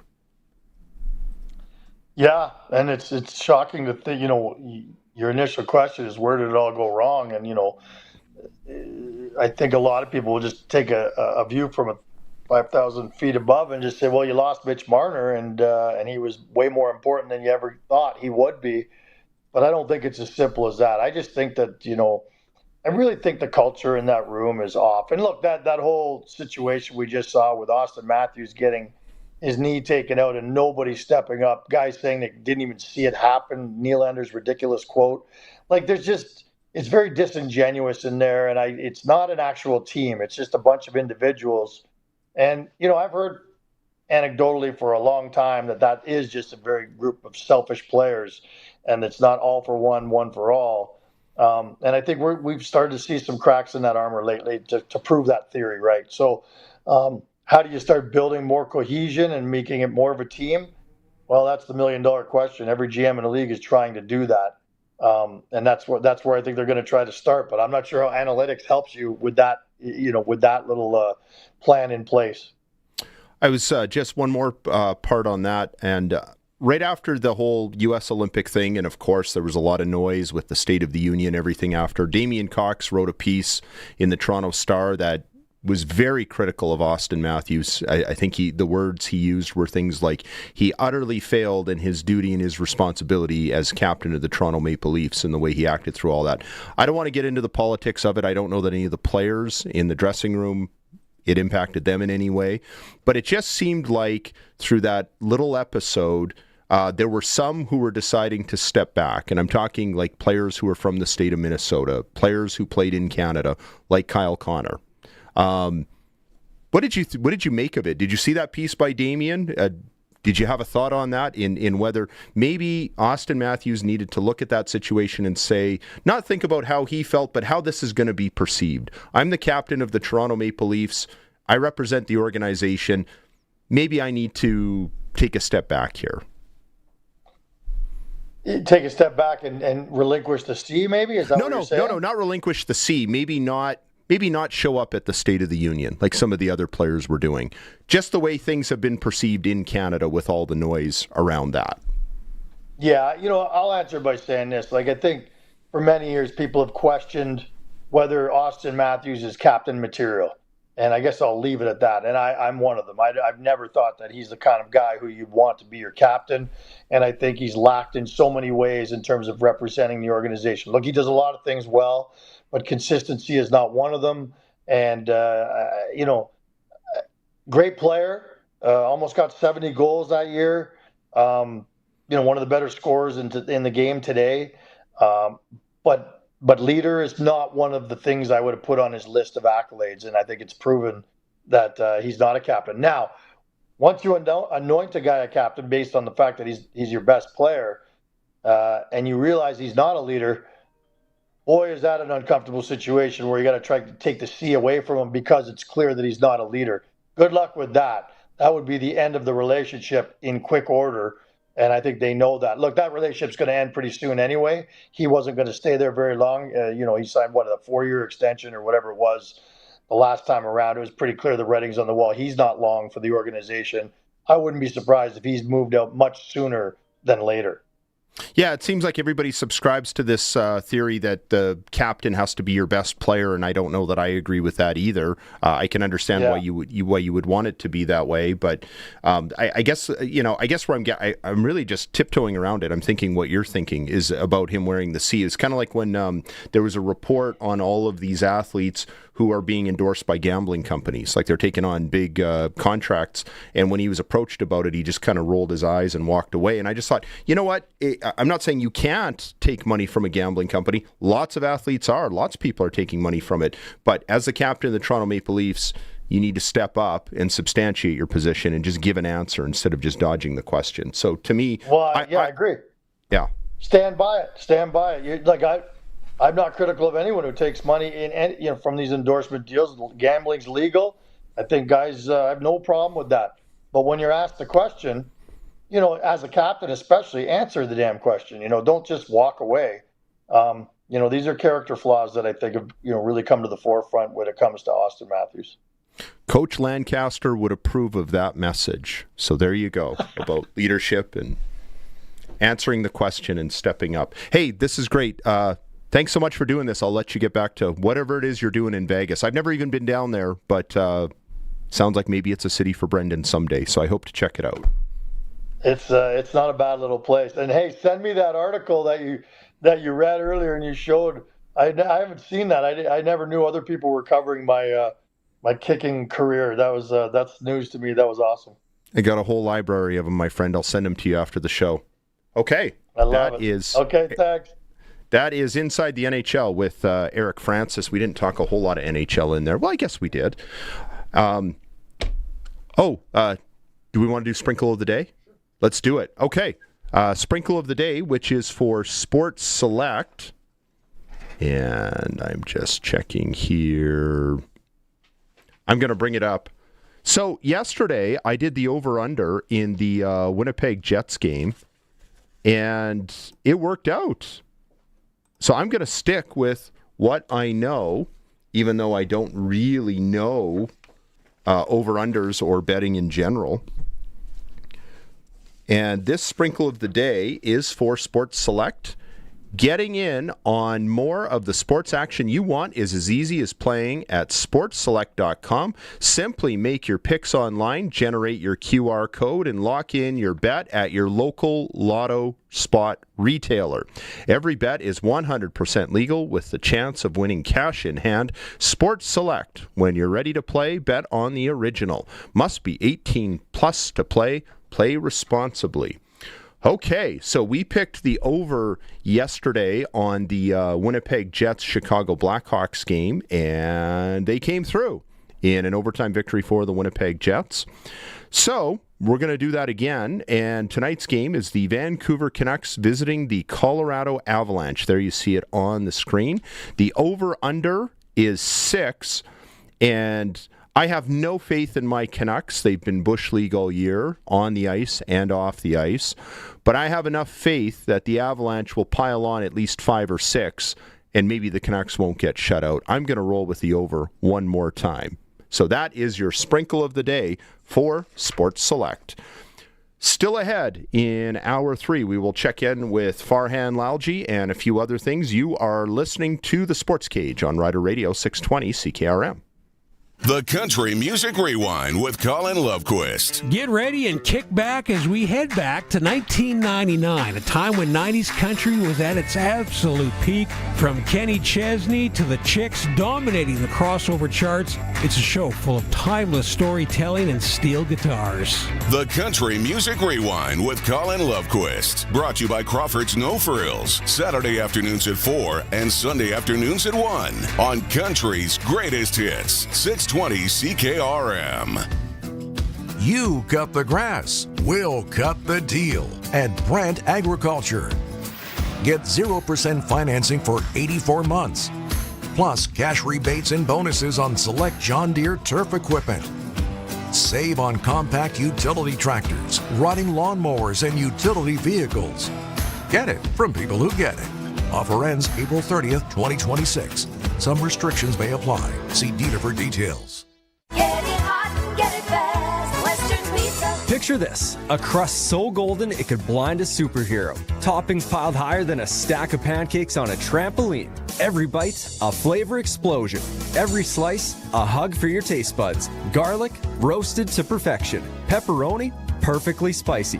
Western Pizza is so good, you'll argue who gets the last slice. Western Pizza. Dine in or take out today. And get it hot and get it fast. Western Pizza. What's going on in the markets? When is the right time to invest? What should you do with your money today? When Margaret had questions, she talked to Brian Golly. He's very personable, professional, and keeps you confident in what he's doing. Don't guess with your money this RRSP season. Call Brian Golly at Smart Investing Solutions, 546-2533. I would not hesitate to recommend him to friend, relative, or anybody else. If you've got a Steelcraft garage door, you've got a door with parts manufactured and assembled right here in Canada. A door with better insulation and seal, plus a warranty you're probably never going to use. Combined with a LiftMaster opener, it's the right choice. And if you don't have a Steelcraft garage door, you should get one. And a LiftMaster opener. 100% made by Canadians for Canadians. Steady, tariff-free pricing and great quality, no matter what. Steelcraft door, Steelcraft door, Steelcraft door. We offer more. The Sportscage Clutch Performer for Keln Solar. Thinking about saving money by using solar power? Keln Solar is a local family company that can put solar panels on your home, business, or farm. KelnSolar.com. And for today's Keln Solar Clutch Performer, I went with my own pick. Kyle Connor from the Winnipeg Jets. He got the overtime winner last night in the victory over the Chicago Blackhawks, and I think we had already clinched the over-under by then, but nice win for Winnipeg. Hey, I forgot to ask Eric Francis if he thinks the Jets can make the playoffs. They're only a point out. Who'd have thunk it? And I'm a Canuck fan, but I've always had a soft spot for Montreal and for the Winnipeg Jets, just because the Jets were always the closest team to where I grew up in southeast Saskatchewan, and they always seemed like the poor country cousins. And I love the way they run their organization, like draft and develop so many players. They've homegrown in their system. I think they're going to win a Stanley Cup at some point in the next 5 years, but they were hoping. Well, they had the best regular season record last year, and we get all their games locally. We actually probably have it better than anybody else in the country because we are in the local viewing region for 3 different teams, for the Oilers, the Flames, and the Winnipeg Jets. So, that, and also, and I don't want to get into the political side of it, but Kyle Connor had enough tact that after the U.S. men's Olympic team won gold, of which he was a part of, to just go back to Winnipeg and not hang around and be paraded around as a prop for the State of the Union and all the rest of that. That was kind of the point I was getting at in the earlier segment with Eric Francis and Austin Matthews. Sure thing. For my clutch performer, I'll give you a little trivia. Name the pitchers who since 1900 have had 10-plus strikeouts and no walks in the first 2 starts of a season. Wow, 10 strikeouts. That'd be a very short list. It is very short. Yeah, very short list. In their first 2 starts. Can I get a hint? How many? How many have done it? 1. Just 1. Okay, I have no idea. Who is it? Kevin Gausman this year with the Blue Jays. Wow. Yeah. I didn't hear that. Yeah, so since 1900, 10-plus strikeouts because he had 10 last night and he had 12. Was it opening night or the second night? I forget when. Opening night. Opening night. Yeah. And he had like 12 or something. Yeah, 10 Ks. No walks. It's just Kevin Gausman. So they brought him in for game number 5? I guess they did. Yeah. Interesting. I didn't realize that. I thought Scherzer was supposed to start last night, but I think Scherzer did start, I think. Well, you know what? They're going to have to get that kind of performance out of Gausman. He's going to need to be a horse if they are going to keep winning. But so that's a pretty good clutch performer. I got one more. Oh, yeah. Go ahead. Going to the world of curling, Matt Dunstone beat Switzerland this morning. Mm-hmm. This is the draw for the win, and he just nails the shot. Only a couple of draws in this entire game.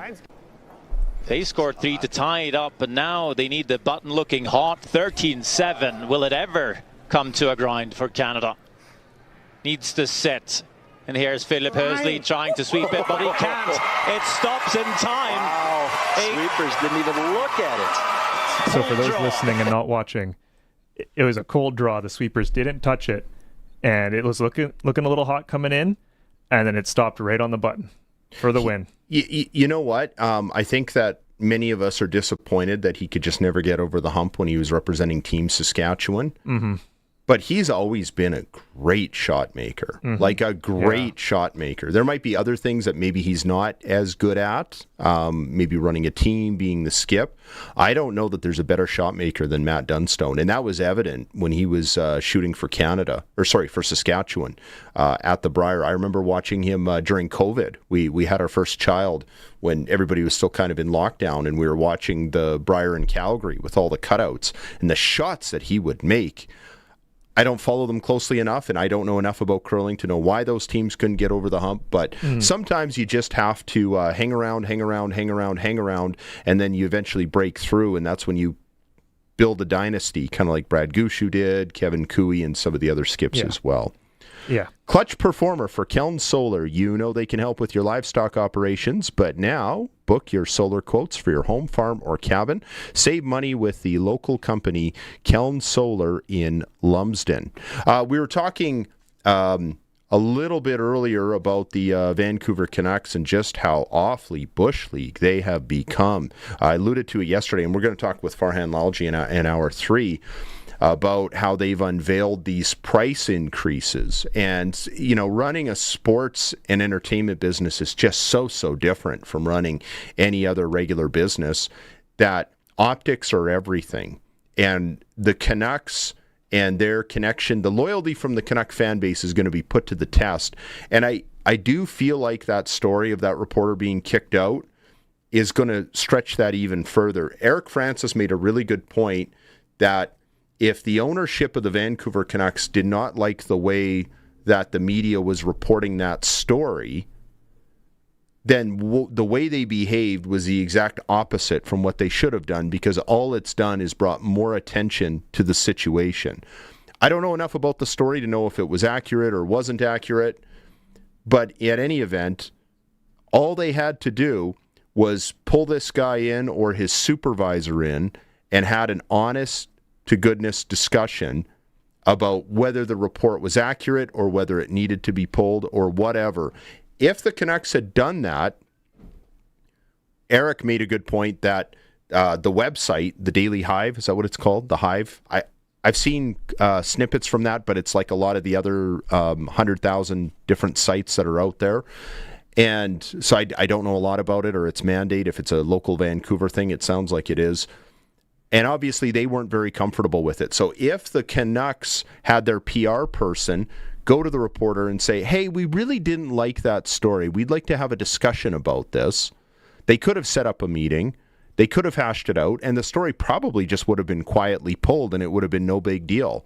But because of the way they reacted, and I would say overreacted, now it's drawn all this attention to it, which is a good thing in the long run. It also speaks to the sheer incompetence of the Vancouver Canuck ownership.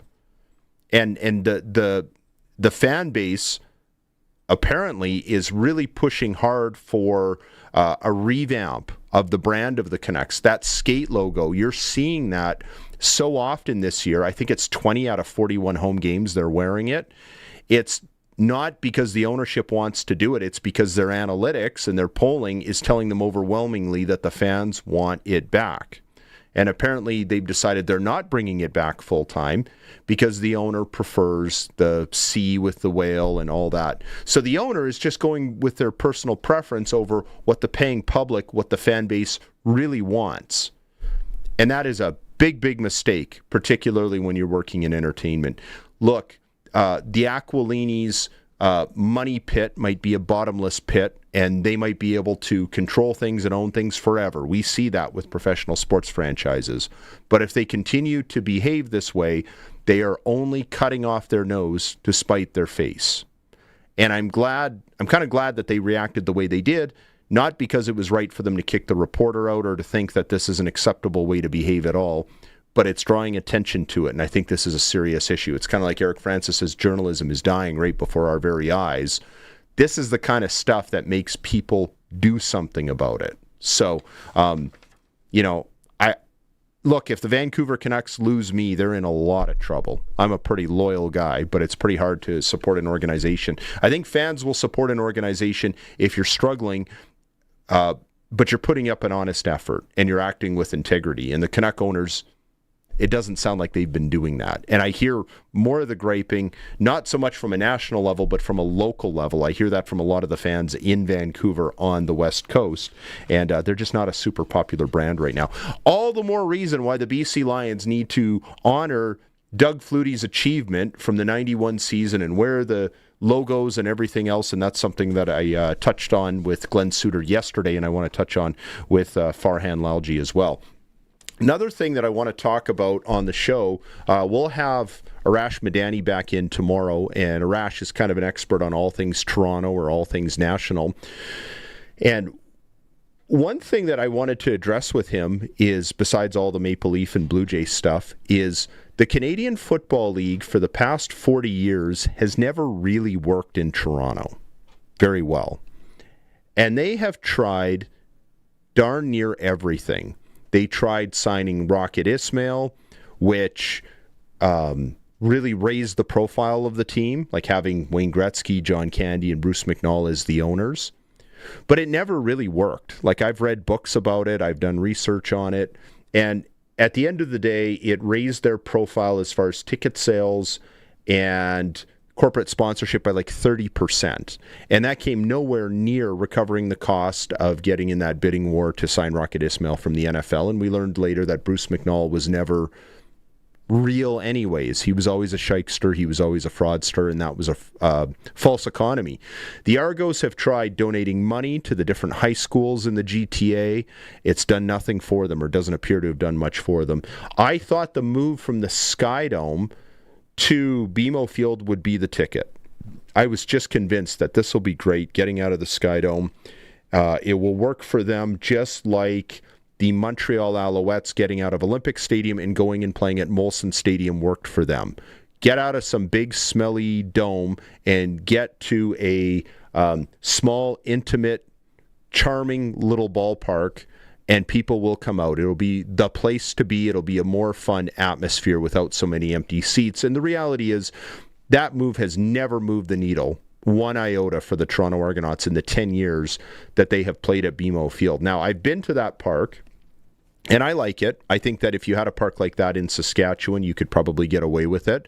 It is nowhere near as fancy and big league as Mosaic Stadium. To this date, we in Saskatchewan have the best football facility in Canada. And I don't say that in a bragging sort of way, particularly since I was vocal and in my opposition to the stadium to begin with. I look back on it, and I'm actually really grateful that nobody listened to me and they just went ahead with it because they didn't have too many cost overruns. That project went about as well as any football stadium project has gone anywhere, as far as cost overruns, as far as, you know, being on time, being on budget. And it's a great park. People go in, they say, what a great park. And there are a lot of stadiums that get built that are not great parks, that don't wow you. And there's nothing worse. People say there's nothing worse than having a decrepit old facility. Well, there's one thing that's worse. It's spending a bunch of money building a new facility that people don't fall in love with when they walk in. BMO Field is not a place that you fall in love with when you walk in. It doesn't feel like a home for the Toronto Argonauts. It is a cheapo depot kind of place, even for their soccer team. Now, I know they're doing renos and other things. It never really feels like an Argo venue. So one idea that I think the Argonauts have not tried, that I think they should at least pursue, is copying what some of these NFL teams are doing. Look at other jurisdictions. You'll always be the Toronto Argonauts, but find some other borough, suburb, whatever you want to call it, that's in the GTA, part of the Toronto mega city. You could go to Vaughan, you could go to Markham. I think Markham would probably make sense. That's an area where the municipality has tried to spend money to attract sports teams, and I think and they've failed. They tried to attract a second NHL team there. That's never going to happen. They've had junior hockey teams. Some of them do well, some of them don't. The Canadian Football League, even in Toronto, I would argue, is much bigger than junior hockey. So it is about as big league as you're going to get on the outskirts of Toronto, and people in that municipality would be thrilled to welcome the Toronto Argonauts. See if they'll give you a whack of cash and see if you can build a world-class facility, like something like Mosaic Stadium, but maybe even a little bit bigger and a little bit nicer, because it's going to be 15 or 20 years newer by the time you get it built. That might be the solution for the Toronto Argonauts. I'll be curious to hear what Arash Madani thinks about all that and more when we have him back on the show for Thursday's edition of the program. By the way. Oh, yeah, go ahead. We're getting corrected on the text line by Joan, and this one doesn't have a name on it that I can see, but Game 6 was today, and Gosman pitched today. Oh, that was game number 6. Okay, I thought it was game 5. Okay, in the afternoon. Well, there you go. Yeah. So, okay, good. Glad they corrected that. Thanks for correcting. You know, I don't have to follow the Blue Jays because I know we have enough other people who will follow them. My wife keeps me abreast on what's happening with the Toronto Blue Jays because I don't follow them as much as I should. But having 2 small children and running around, I'm like today's millennial. My attention span to watch all 162 games isn't what it was. But that's exciting that Gausman had 2 great starts, and I think he was very worthy of your Kelton Solar clutch performer. Okay, still ahead. Hour 3. Farhan Lalji will join us from the West Coast. You are listening to the Sports Cage and watching on the YouTube channel through Rider Radio 620 CKRM. You cut the grass, we'll cut the deal at Brant Agriculture. Get 0% financing for 84 months, plus cash rebates and bonuses on select John Deere turf equipment. Save on compact utility tractors, riding lawnmowers, and utility vehicles. Get it from people who get it. Offer ends April 30th, 2026. Some restrictions may apply. See dealer for details. The Early Bird Spring Sale is on now at Extreme Hockey and Sport. The entire store is 15 to 25% off. Brands like Yeti, CCM, Bauer, all clothing and apparel. If it's in stock, it's on sale, and it must go to make room for new product. All purchases in February qualify for a custom Yeti summer package valued at $5,000. Locally owned, community-focused Extreme Hockey and Sport. 1425 McIntyre Street, conveniently located at the Cooperator Center, and online at extremehockey.net. This is Brian Golly at Smart Investing Solutions. Successful farmers and business owners, I have 2 quick questions for you. First, how are you going to get your corporate retained earnings and profits out of your operating company to fund your retirement? Secondly, how are you going to do that without paying too much income tax? If you don't know the answer to either question, call me, Brian Golly at Smart Investing Solutions, 546-2533, or go to smartinvestingsolutions.ca. Hey, Clyde, where are you getting your diesel parts from? Well, the dealer, of course. Are you nuts? Smoke'em Diesel can save you a ton of cash. Smoke'em Diesel can supply you with turbos, injectors, injection pumps, anything diesel related. They don't sell junk. Construction, agriculture semi, pickup truck, and all European diesel. Find them on Facebook or call 306-545-5911 for all your diesel needs. Get it hot, get it fast, Western Pizza. March Madness is here. NHL playoffs, big golf tournaments, and what are you doing? Watching humans chase balls while your stomach cries for mercy. A crust so golden it could win MVP, and toppings piled higher than the coach's stack of playbooks. Pepperoni flying like pucks on ice. Garlic taking a victory lap around your tongue. Western Pizza. Dine in or take out today. And get it hot, get it fast, Western Pizza. It's time for the Sports Ticker, brought to you by Extreme Hockey and Sport is the home of the price match guarantee. 1425 McIntyre Street, the Cooperator Center, Moose Jaw Temple Garden Center, and online at extremehockey.net.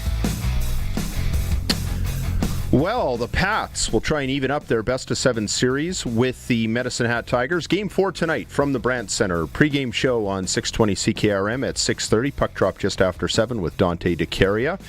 The Prince Albert Raiders will try and finish off a 4-game sweep of the Red Deer Rebels in Alberta tonight. And the Saskatoon Blades trying to pull an upset in the 6 versus 3 seed. They are up 2-1 and playing Game 4 of that best-of-7 against the Edmonton Oil Kings at home in Saskatoon tonight for Game number 4. World Men's Curling Championship, Canada skipped by Matt Dunstone. They are on the ice tonight versus Czechia. Only one Canadian NHL team in action. That is the Vancouver Canucks visiting the Colorado Avalanche. And the Sportscage.com poll. How far can the Toronto Blue Jays go this season? Vote at Sportscage.com. And that is the sports ticker for Extreme Hockey and Sport. Whatever your spring sport is, Extreme Hockey has you covered. Okay, and let's go to Crofty from Croft Electric, who joins us on the line. And have you been following the Pats this series? We have season tickets, so yeah, we've been following it. I didn't go last night. One of our office staff went down. Sounded like it was a good game, but we kind of lost it in a few different places. Are you going tonight? No, the same guy wants to go back tonight, so I am not going tonight. So you need to be a little more selfish and use up those season tickets. Stop being so nice to all your staff below you. Hey, listen, what's happening at Croft Electric? Well, we just finished a staff meeting, actually, so great. Had all the guys and girls in here to get all ramped up and ready for summer and spring. And talked about our preferred customer program and how we're excited to roll that out to our customers for 2026. Get us out there and let us do a 24-point inspection, get ahead of some of those problems, whether it be on your farm, your home, your business, or your cabin even. So just really excited for 2026. I bet you get some calls about doing some of those outdoor pot lights too. Oh, for sure. And that's when we want to do it. We don't like doing them in the winter, that's for sure. So, we can get ahead of some of those problems. And then we do, as well as we do generators and permanent holiday lights, which is another great thing to be doing this time of year. Get ready for Christmas now. Even it kind of looks like Christmas out there after that snow this week. Well, it kind of feels that way. I feel like the weather's just fine, but everybody's losing patience this time of year. I was going to say, the wife has been hounding me nonstop about these pot lights, so I know who I'll be calling. If anybody else out there is getting hounded by their significant other to get some of these electrical repairs or inspections done, how do they get a hold of you? Thank you. Yeah, great question. The best way is always follow us on all our socials, keeps up with our Friday funnies and Tip Tuesdays. We do have a website, www.croftelectric.com. There is a contact us page there. There's a link you can upload pictures of that pot light right there and send it off, and we can get an appointment or a quote lined up for you. But, the best way is still old-fashioned way. Give us a call, 306-586-1333. Isn't that so? I find that everywhere. Just pick up the phone and call me, or if I've got to call somebody, it's nice just to have a chat with somebody, and if they have a project that needs to be worked on, we know where to find you. Crofty from Croft Electric, thanks for doing this, and we'll talk to you again soon. You bet. Have a great day. Okay, that is Dan Croft from Croft Electric. Lots of projects happening as we get into the summer months, and hopefully I get those pot lights done. This has been a project that's been not done for like 3-4 years, and Christmas time rolls around. We want to put up the Christmas lights, and we can't do it because we don't have... That means I have to do manual labor and actually go and hang them, and who has time for that? So you want them set on an automatic setting, you call Crofty at Croft Electric. Still ahead in Hour 3, we will check in with Farhan Lalji about a whole bunch of things Vancouver. You are listening to the Sportscage and watching at sportscage.com. Regina Pats Hockey. Partial breakaway, right side stops. He scores! Then at Dunlop Ford, Regina Pats Hockey is back on your official voice of the Pats. 620 CKRM. Tune in to playoff action tonight at 6:30 when the Regina Pats take on the Medicine Hat Tigers at the Brandt Center. Game day tickets are available now from the Pats box office. Don't miss a minute of the action. Listen on air or online at 620CKRM.com. Regina Pats Hockey. Hello? What's your favorite garage door specialist? What? You like scary movies? Because I've seen what happens when you ignore that grinding noise. But it's just a little squeak. That's what they all say. Until the door won't open. Or worse, won't close. So call Busy Bee Doors. Well, why didn't you just lead with that? Jeez. Call Busy Bee Doors. They can fix or replace any commercial or garage door. It's a real scream. Busy Bee Doors, the garage door specialists. Did he really drop $500,000 on that used drill? Yep. It still hasn't figured out openers matter more than gadgets. Textbook Bill, right? Morning, everyone. That drill is fancy, but it won't make up for worn openers. Missed rows, poor placement, it always happens by the road. Check them now, swap them if you need. Fancy drill or not, accuracy and consistency starts at the opener. Talk to Andrew or your local Dutch dealer. Dutch Agriculture, precision where it counts. Visit DutchOpeners.com. Dutch Agriculture, on farm for you. Summer is still a few months out, but having it already planned changes everything. With Sell-Off Vacations, you can book your summer getaway to Mexico, the Caribbean, or Central America by April 26th, and a travel protection plan comes included. That's flexibility and peace of mind should your plans change, and the kind of confidence that makes the countdown feel even better. Book today with your local travel expert or at selloffvacations.com. Certain conditions apply. See website for details. Get it hot, get it fast. Western Pizza. Picture this, a crust so golden it could blind a superhero. Toppings piled higher than a stack of pancakes on a trampoline. Every bite, a flavor explosion. Every slice, a hug for your taste buds. Garlic, roasted to perfection. Pepperoni, perfectly spicy. Western Pizza is so good, you'll argue who gets the last slice. Western Pizza, dine in or take out today. And get it hot, get it fast. Western Pizza. The Early Bird Spring Sale is on now at Extreme Hockey and Sport. The entire store is 15 to 25% off. Brands like Yeti, CCM, Bauer, all clothing and apparel. If it's in stock, it's on sale, and it must go to make room for new product. All purchases in February qualify for a custom Yeti summer package valued at $5,000. Locally owned, community-focused, Extreme Hockey and Sport. 1425 McIntyre Street, conveniently located at the Cooperator Center, and online at extremehockey.net.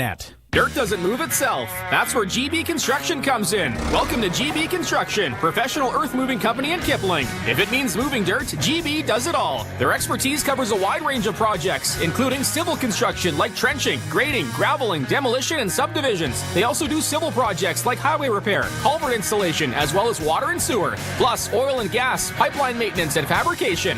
GB Construction, professional earth-moving company in Kipling, Weyburn, Moosomin, and Regina. Visit gbconstruction.com. For an RTM home that doesn't look like an RTM home, check out Olympic RTMs. Built just minutes outside Regina, Olympic RTMs has modern, stylish new homes with clean lines that are ready to move within 6 months. Your new home is waiting for you at olympicrtm.ca.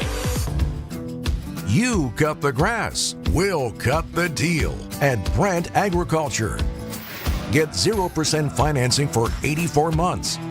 Plus cash rebates and bonuses on select John Deere turf equipment. Save on compact utility tractors, riding lawnmowers, and utility vehicles. Get it from people who get it. Offer ends April 30th, 2026. Some restrictions may apply. See dealer for details. We are 620 CKRM Regina, a Harvard media station. Good evening, I'm Tanner Wallace-Scribner from the SaskToday.ca newsroom with 620 CKRM News for Echo Sound in Fort Capel. Stay connected with the new cell phone from Echo Sound. Call 306-332-6711 and brought to you by Capital Automotive Group. Capital's 100K giveaway is back. See capital100k.ca for more information. A new report shows police dogs played a key role in arrests for the Regina Police Service in 2025. Canines helped in over 200 arrests, often without needing physical contact. Officers say suspects frequently surrender when a dog is deployed. The unit handled more than 4,500 calls for service, and police say the dogs assist in serious incidents like robberies and weapons calls. The canine unit operates around the clock and trains regularly to stay ready.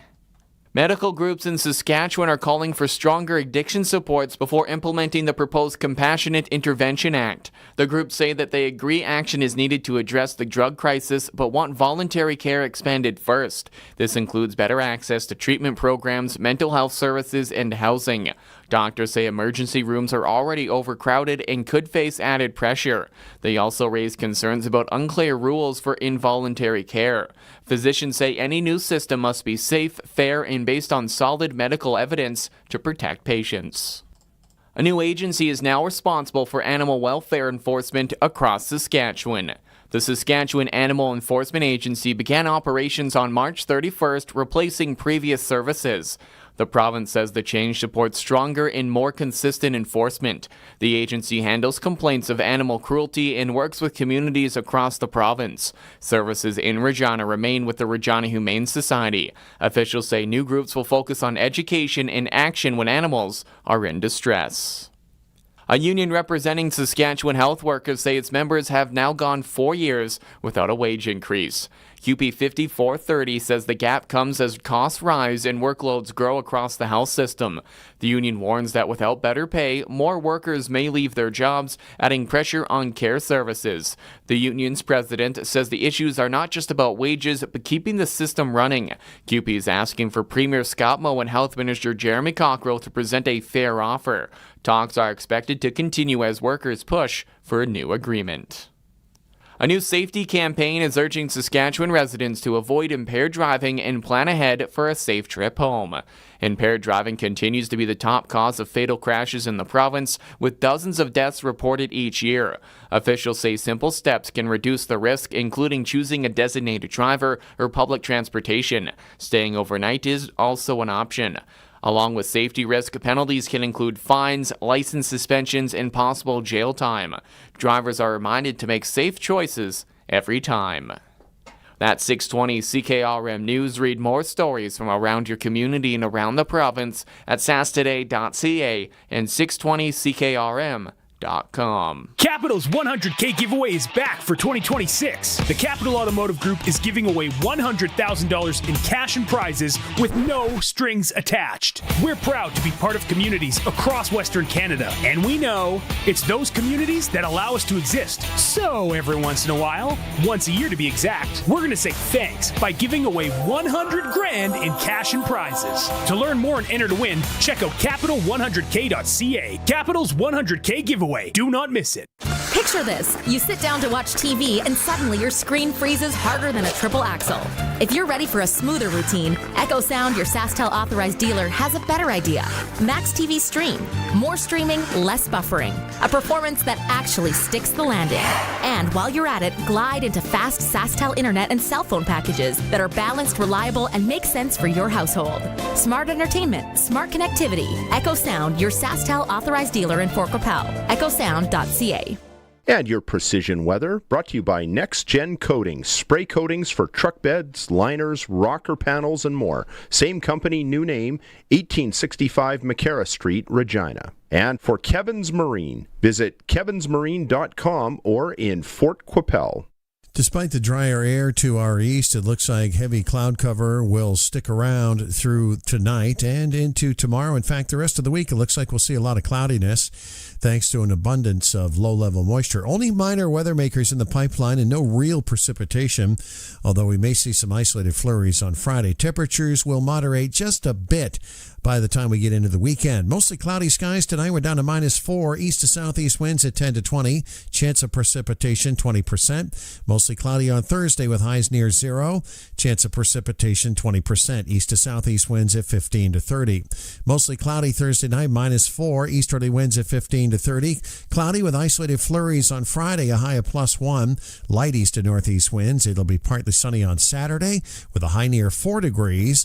And mostly cloudy skies on Sunday with high temperatures near +2.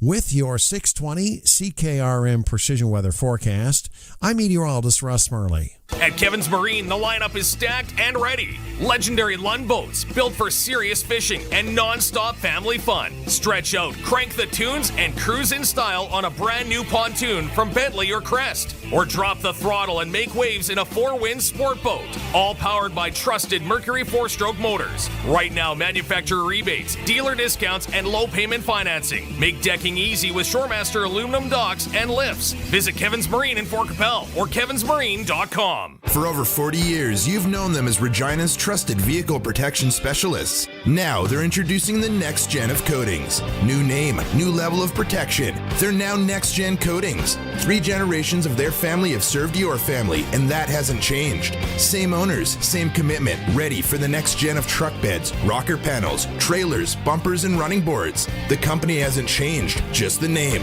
Next Gen Coatings, 1865 McCarra Street. The next gen starts now. Broadcasting from Century Studios in downtown Regina, Harvard Media presents The Sportscage, where Saskatchewan comes to talk local sports. Brought to you by Regina Motor Products. RMP Early Bird Tire Offer on now. Book before April 30th to save $10 on an on-rim and $20 on an off-rim tire changeover. Visit RMP today. Be part of the show. Call 1-866-767-0620 or text 306-936-60 6262. The Sports Cage. Streaming at sportscage.com, our YouTube channel, and on the radio at 620 CKRM. Brendan McGuire and Colson Schultz doing the Wednesday Sports Cage, and all guests appearing on the Western Pizza Guest Hotline. It's a pizza that's known worldwide for a reason, loaded with toppings of Western Canadian ingredients and always cooked to perfection. Western Pizza. I was going to mention the Colorado Rockies taking 2 out of 3 from the Blue Jays. Who saw that coming? But such is life. Let's go to Farhan. It's time to get the inside story. TSN's Farhan Lalji on Sports Cage is brought to you by the Cooperators. Time to get financially fit? Cooperators can build a plan that works for you. Cooperators, investing in your future together. All right, well, speaking of Vancouver guys, this Trevor Baggs has been getting his 15 minutes of fame with all that's gone on from being kicked out of the press box in the Canucks game on Thursday. And, well, we kicked it around with Eric Francis, who's in Las Vegas, so now we've got somebody on the line from Vancouver. So I'll bring it up with you, Farhan Lalji. What are your thoughts on what happened to this reporter who got thrown out of the press box on Thursday? Well, I think overall it was very much an overreaction. I think this is typical of Canucks PR and communication strategy, which generally is, their communication strategy is generally quite poor, right? I mean, this is the poster child of, 6 o'clock on a Friday news dump and, not having Thatcher Demko available for an entire offseason after signing an extension. Like, there's a lot of communication foibles in and around this team, and I think they overreacted. Now, in fairness, I do think there were some questions on how this story was presented. I don't think it was factually incorrect. But I do think, they got a little sloppy and kind of took some liberties in terms of the framing, which they didn't need to necessarily do. But, I understand when you're a digital outlet and that becomes the model. Like, I know where that happens. But overall, Beggsy's a pretty respectable, reasonable reporter, right? Like, he's respected in our market, and even though he's a young guy and he's just getting started, people like his work. So I think that the Canucks have turned this story into a very large, never-ending saga here, and they should only look at themselves, because the story itself was not about hockey, right? And it was not about a criminal offense in terms of what the owners of the Canucks were doing. So I don't think that this story would have got significant traction. The way the Canucks handled the situation has caused this story to get significant traction, and not just the removal of Beggs, but also the actual original story itself, right? So again, could the Hive have been better? Yes. The Canucks then doubled down with their statement to the Globe and Mail, which was incredibly aggressive and also suggested that story was factually incorrect. And I don't necessarily know that the crux of the story was factually incorrect. So there's some shared blame here, but if I'm doling out the blame, I'm probably going 80% Canucks in terms of how this was handled. The story would have quietly gone away if they had not kicked him out of the press box in the first intermission, which sometimes makes you wonder whether or not this was intentional to make a statement. I don't know if you've lived in Vancouver your whole life or how long you've been there, but I know you've been there a very long time. Yeah. Okay. And is this the most unpopular ownership group that the Canucks have had? Oh, yeah. Like, this is Eugene Melnyk levels of unpopularity. There's no doubt, right? Like, it's, I think the common thread amongst Canuck fans is sell the team. So, yeah, I mean, and at the same time, in fairness to Francesco Aquilini, he was also the owner when the Canucks got to the Stanley Cup final, and the best run of Canuck teams also happened at that time. I think that other than the year after the COVID season, I think the Canucks have spent, right? Like, this isn't a cheap owner. He has certainly committed to doing everything he can to make the team profitable, or to make the team successful. So they've always operated at the cap except that 1 year, and it's, they've paid multiple coaches at various times. So it's not like they're not willing to invest. But there are some other things around this organization that haven't necessarily been very good beyond the on-ice product. And there's also been a real reluctance to rebuild, even though it was the obvious solution to everybody in the room for the last 12 years that this team needed a significant rebuild. So, in fairness to Francesco, he's and the family, they've done some positive things here. You can't overlook that, but the overall temperature or just the overall feeling amongst the fan base towards the owner is as negative as we've ever had. I mean, the original owners with the Griffiths family, actually they weren't the original, but the Griffiths family, and Frank and Arthur who brought the team to GM Place and got the arena built and got the Olympics here to start with and got the basketball team here before he, had to sell, like completely different vibe around that than what we're seeing right now. I'm seeing stories online about some season ticket holders being given notice for a price increase of as much as 25%. And I know the 1 year that I got to be a glorified tape collector around the Detroit Lions, there would be people showing up at the ticket office and saying, we're so mad at the way you're running this into the ground, we're not going to come back next year. And people in the ticket office would say, we hear that from people all the time, and they're always back the next year. Are you hearing those stories of the 25% increases? And it seems a little out of line, or not out of line, but unusual, isn't it? Well, look, there are stories of increase for sure. It's not every ticket. I haven't heard a number as high as 25% yet, so I can't confirm that number. But there have been ticket raises, and I know they're trying to add a game to the season ticket package and things like that. But yeah, it's wrong, right? Like the last 2 years of Canucks hockey have been gross. Like they've just been awful. The product has been terrible. This team, in all likelihood, will have the fewest home victories in the history of the franchise. Like fewer home victories than the Vancouver Grizzlies in their inaugural season. Right? No. This team is all shades of bad, and they're not just losing games. Like they're getting their tails kicked. There's the number of 3+ goal losses. Like it's not a good product. And they can blame injuries, but that really isn't the issue, right? Like the goaltender's hurt. There's a center hurt, Philip Hedl, who isn't, a franchise-changing type of player. It's a bad team. And the reality is that after the last 2 seasons, there should not have been ticket increases. When you look at other teams, they even tell you it's their team policy that after you miss the playoffs, we're not raising tickets. So, it's kind of a read-the-room situation. I don't think it helps them optically to even raise 25% of the tickets, right? Like it just isn't. It's not a good look given how bad the team has been and how particularly bad at home they've been. Doesn't feel like they're picking their spots with that. Wow, that Vancouver Grizzly reference just blew me away, not just because I'm wearing my Big Country jersey today, but I remember how bad those Grizzlies teams were, and I'm struggling to find any kind of correlation to that. I wanted to ask you about something that I chatted a bit with Glenn Suter about yesterday, and I always think of different ways to get people excited about the Canadian Football League, particularly in the big 3 markets like Toronto, Montreal, and Vancouver, because that's where the problems are. By and large. And I think a lot about that 1991 season where Doug Flutie didn't just break the pro football passing record, he shattered it with over 6,600 yards passing. I know 5 of those games that year went to overtime. That was when they had the old overtime format and you'd play the whole 10 minutes. So George Cortez has reminded me that Doug kind of padded his stats a little bit that year. He played almost 19 games when you really think about it. Still, nonetheless, the CFL was electric on the West Coast that year. That is one of not only the greatest achievements in pro football history, but I would opine in professional sports history. And there was a game when they played the Toronto Argonauts where Rocket Ismail came in and John Candy was there and Bruce McNall and Murray Pezum.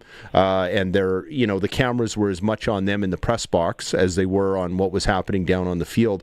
And I've always thought that the BC Lions should celebrate Doug's achievement somehow. And it just doesn't seem like they ever have. And I've talked to people close to the Lions who say they're not thinking about nostalgia because they're looking to a younger audience, and that's fair. I totally get that. I think that's the right strategy. But has that ever hit you? Like, have you ever thought that the BC Lions should maybe do a little more to celebrate that incredible achievement and maybe invite all 50,000 people, those who are still with us, to come back for another game to celebrate that? Well, I mean, it might be a little extreme, right? I don't know how you get a hold of them. I don't know how you verify that they were there. I don't know how you do any of that, right? And, I would imagine a lot of that were there are in their 70s and 80s now, right? So it's that part might be a stretch, but yeah, look, I think every opportunity you get to take advantage of your history and celebrate it, I think is something that you should do. Doug Flutie's a name that resonates, and I don't know that I've seen him around a lot of Lions activity over the last 2 decades since he left here, but. So I would do that. Do I think that's a game changer? No, because I do agree. They're trying to get a younger audience. It's not a nostalgic crowd. It's the way it is, and it's just not what they're trying to get back to. But again, like a guy like that kind of transcends a lot of different ages. I think people recognize the name, and whenever you can associate yourself with him, because in Calgary there's a strong association with Doug Flutie, and then as good a season as he had, he never won a Grey Cup with BC. He did wind up doing that with Toronto, right? So I know that they've made their moments where they've been able to celebrate him. They've done that a little bit, right? But Toronto, to your point, would have the same kind of issues in terms of the market here and how much they want to get back into the past and things like that. I don't know that that's necessarily the way to sell the product here. Like when you bring Gary and Durant back for a game in Regina, it's a thing. I don't know how much of a thing it is here, and I'm not saying you shouldn't attempt it. I just don't know that it's something that's going to significantly move the fan base. Yeah, and that's totally fair. I think if nothing else, Doug and others should want to celebrate that achievement. I just feel like it's another example of the CFL has something, like the biggest difference between the CFL and the UFL and all that is the fact that we actually have a history up here, which matters in football. Absolutely. It's like Dave Naylor said, you have a history and you have fans, and players kind of want to see some of that. And sometimes I just think it's a bit of a lost opportunity because I started watching Canadian football right in that era, and I don't know that I would have become a CFL fan if it didn't hit me right at that time, because the games were amazing with the points that were put up and the style of play by quarterbacks, etc. Quickly before we let you go, 66,000 yards at any level of play is ridiculous, right? So I don't want to minimize the accomplishment at all, because I think in terms of a single season, we've never seen anything like that. And we'll probably never see it again unless the NFL goes to like a 22-game schedule or something like that. But I just quickly, but before I let you go, just quickly, I wanted to ask you. You'd mentioned it's not a nostalgic crowd, and I've heard that the Lions front office isn't big into the nostalgia. They've been running it since the pandemic, and I think they're doing a great job. Mardoman might be the best owner in the Canadian Football League. Are you seeing evidence that they are making inroads with the younger crowd? Yeah, I think so. Having spoken to people at the president's level, I mean, season tickets are ahead of schedule or ahead of pace, I should say. You see more Lions wear out there. You see more Lions in the community, right? I mean, Amar does a great job of getting involved with amateur flag football and running camps and the things that they've done. And I think the Lions have really made an effort to go out there and put themselves in the community, but it just hasn't necessarily been branded as such, right? It's been quietly done, and now I think it's a little louder. So you're seeing crowds increase in each of the last 3 seasons, I should say. The first year you don't really overplay that because it's coming out of the pandemic. You knew there was going to be an uptick, but now you do see it on the regular, and it's not just the one. Like a lot of the cynics will say, well, they get 50,000 for the concert on the opening night, but then they don't do that the rest of the way. I do think that things are improving. The rest of the season is 2,000 more per game last year than it was 2 years ago, right? So I think that's a meaningful number, and I think they'll continue to grow off that this year. Yeah, and sometimes it's those foundational things that make a bigger difference that we don't always see, at least straight off the hop, and it takes a while for that to build up. Hey, listen, no Friday show, so we're going to give you the rest of the week off. Thanks for doing this, Farhan. You're a good man. Where's Barney today? He's in the Cayman Islands or something, right? Vegas, of course. Vegas. All right. Close enough. Pretty much same thing. That is Farhan Lalji joining us on the Western Pizza Hotline. And still ahead, more in Hour 3. You are listening to the Sportscage and watching at sportscage.com. The Country Music Rewind with Colin Lovequist. Get ready and kick back as we head back to 1999, a time when 90s country was at its absolute peak. From Kenny Chesney to the Chicks dominating the crossover charts, it's a show full of timeless storytelling and steel guitars. The Country Music Rewind with Colin Lovequist. Brought to you by Crawford's No Frills. Saturday afternoons at 4 and Sunday afternoons at 1 on Country's Greatest Hits. 620 CKRM. Winter in Saskatchewan tests everything, our patience, vehicles, and sometimes our bumpers. From icy parking lot dings to serious highway mishaps, choosing local matters. At Regina Motor Products Collision Center, we're Saskatchewan owned, run, and we drive these roads too. An SGI accredited full-service collision center working on all makes and models. Submit your SGI claim and book your appraisal. It's easy. When you need repairs you can trust, it's neighbors helping neighbors. Regina Motor Products Collision Center, south at Highways 1 and 6 Albert Street. RMPChevrolet.com. Back to our regular spot, Pump Jacks Cathedral. You know, I thought Pump Jacks was a kind of boot polish till last month. What are you getting? Kerwin's crispy ribs and a cold pint of local craft. Crispy, meaty, beautiful. You had me a meaty. Plus, we got live music on the weekends, big screens. This place is basically my second marriage. And way cheaper than the first. On the corner of Albert and 13th, Pump Jacks Cathedral Saloon and Steakhouse. Come early, stay late. The place where friends meet. You cut the grass, we'll cut the deal at Brant Agriculture. Get 0% financing for 84 months, plus cash rebates and bonuses on select John Deere turf equipment. Save on compact utility tractors, riding lawnmowers, and utility vehicles. Get it from people who get it. Offer ends April 30th, 2026. Some restrictions may apply. See dealer for details. Out here in southern Saskatchewan, the sun shows up for work every day. Might as well make it earn its keep. That's where Keln Solar comes in. These folks travel all over the province helping people put solar on their homes, farms, and cabins. They're local guys, Sask-born, Sask-raised, and not going anywhere. Except, to your place. Now's the time to start planning for spring and summer 2026 bookings. Give Keln Solar a call and they'll come show you your best options. Keln Solar. They move the power so you don't have to. KelnSolar.com. It's time for the Sports Ticker. Brought to you by Steelcraft Doors Regina. Made in Western Canada for Western Canadians. Well, the big game tonight in Regina, the Pats in Game 4 hosting the Medicine Hat Tigers, trying to even up their best of 7 at 2 games apiece. 6:30 is the pregame show on 620 CKRM. Puck drop at 7.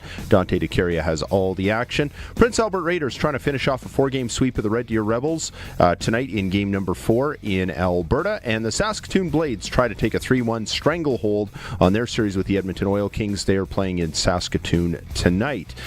Team Dunstone, representing Canada at the Worlds, will be on the ice at 7 o'clock. They play Czechia. The Vancouver Canucks are on the road to play the Colorado Avalanche. And earlier today, the Toronto Blue Jays losing 2-1 in 10 innings. Kevin Gausman, 10 strikeouts, and they don't come away with the win. He gets tagged with a no decision. How's that for wasting a good effort? Sportscage.com poll, how far can the Toronto Blue Jays go this season? Vote at sportscage.com. And that is the sports ticker for Steelcraft Doors Regina, made in Western Canada for Western Canada. A little earlier, we chatted with Farhan Lalji that was brought to you by the Cooperators. Time to get financially fit. Cooperators can build a plan that works for you. Cooperators, investing in your future together. Brendan McGuire and Colson Schultz on this edition of the Sports Cage, and not getting a lot of love for my idea that the BC Lions should have a big Doug Flutie night, but I guess Farhan would know a little better. I don't see a lot of evidence that the CFL is really making a lot of inroads in Vancouver or Toronto, other than what Farhan tells us. And look, he's on the ground. He knows better than we do, and sometimes it's just small little incremental improvements. I do think in Montreal they're making improvements.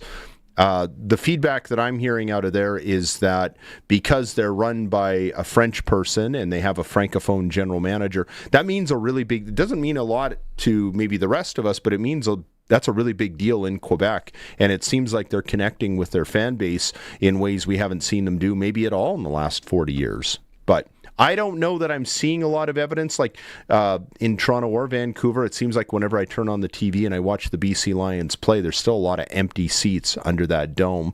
It'll be interesting to see how things go in Kelowna, and I'm hearing stories that they're not going to do that opening night concert. Last 2 years, one year they had Ice Cube. I can't remember who they had the other time. 50 Cent? That's who it was, 50 Cent. Was that? Yeah, it was those two who've done the... I don't know if it was Ice Cube. I think you might be mixing them up. But all right. Well, we're going to figure this out. But either way, they spent a lot of money, and my problem with that, like, it's great that they did that, and the place was full or almost full. My problem with that is you have a lot of people who are coming for something other than the football. Yeah, but you're introducing them to the football. You're getting the foot in the door, right? And I think it was when they hosted the Grey Cup, not this last year when we won, the year before. And I think it was Farhan or Suits who was there at the Grey Cup Festival, and they were talking about how they were just handing out BC Lions swag the whole time, and there was tons of kids running around playing flag football with BC Lions jerseys and flags and footballs. So they're putting their money where their mouth is and putting a lot of work in. So, which you have to do in something like that, and he's doing all of that. And again, I'm not at all being critical of the ownership of the BC Lions. Hey, listen, in Vancouver, I can promise you that the ownership of the BC Lions is about 1,000% more popular than the ownership of the Vancouver Canucks right now. I'm sure there are a lot of Canuck fans wish that Omar Doman owned that franchise instead of the BC Lions. Still ahead on this edition of the Sports Cage, we will check in. We will listen again to our chat earlier with Taylor Shire from the Regina Leader-Post as we tee up Game 4 tonight between the Pats and the Tigers from under the orange top. You are listening to the Sports Cage and watching at sportscage.com. The auction calendar is stacked at Ritchie Brothers, and an exciting Regina auction is happening May 28th. Visit their website or Regina location to view a wide variety of used heavy equipment from top brand manufacturers. You won't want to miss this great opportunity. Head to rbauction.com/Regina to sign up and be ready for the auction. Again, that's rbauction.com/Regina. If you're planning an exterior renovation this year, now's the time to start. From siding and roofing to fencing, decking, garage packages, windows, and doors, Freeze Tallman has everything you need to get your project off the ground and done right. Expert advice, quality materials,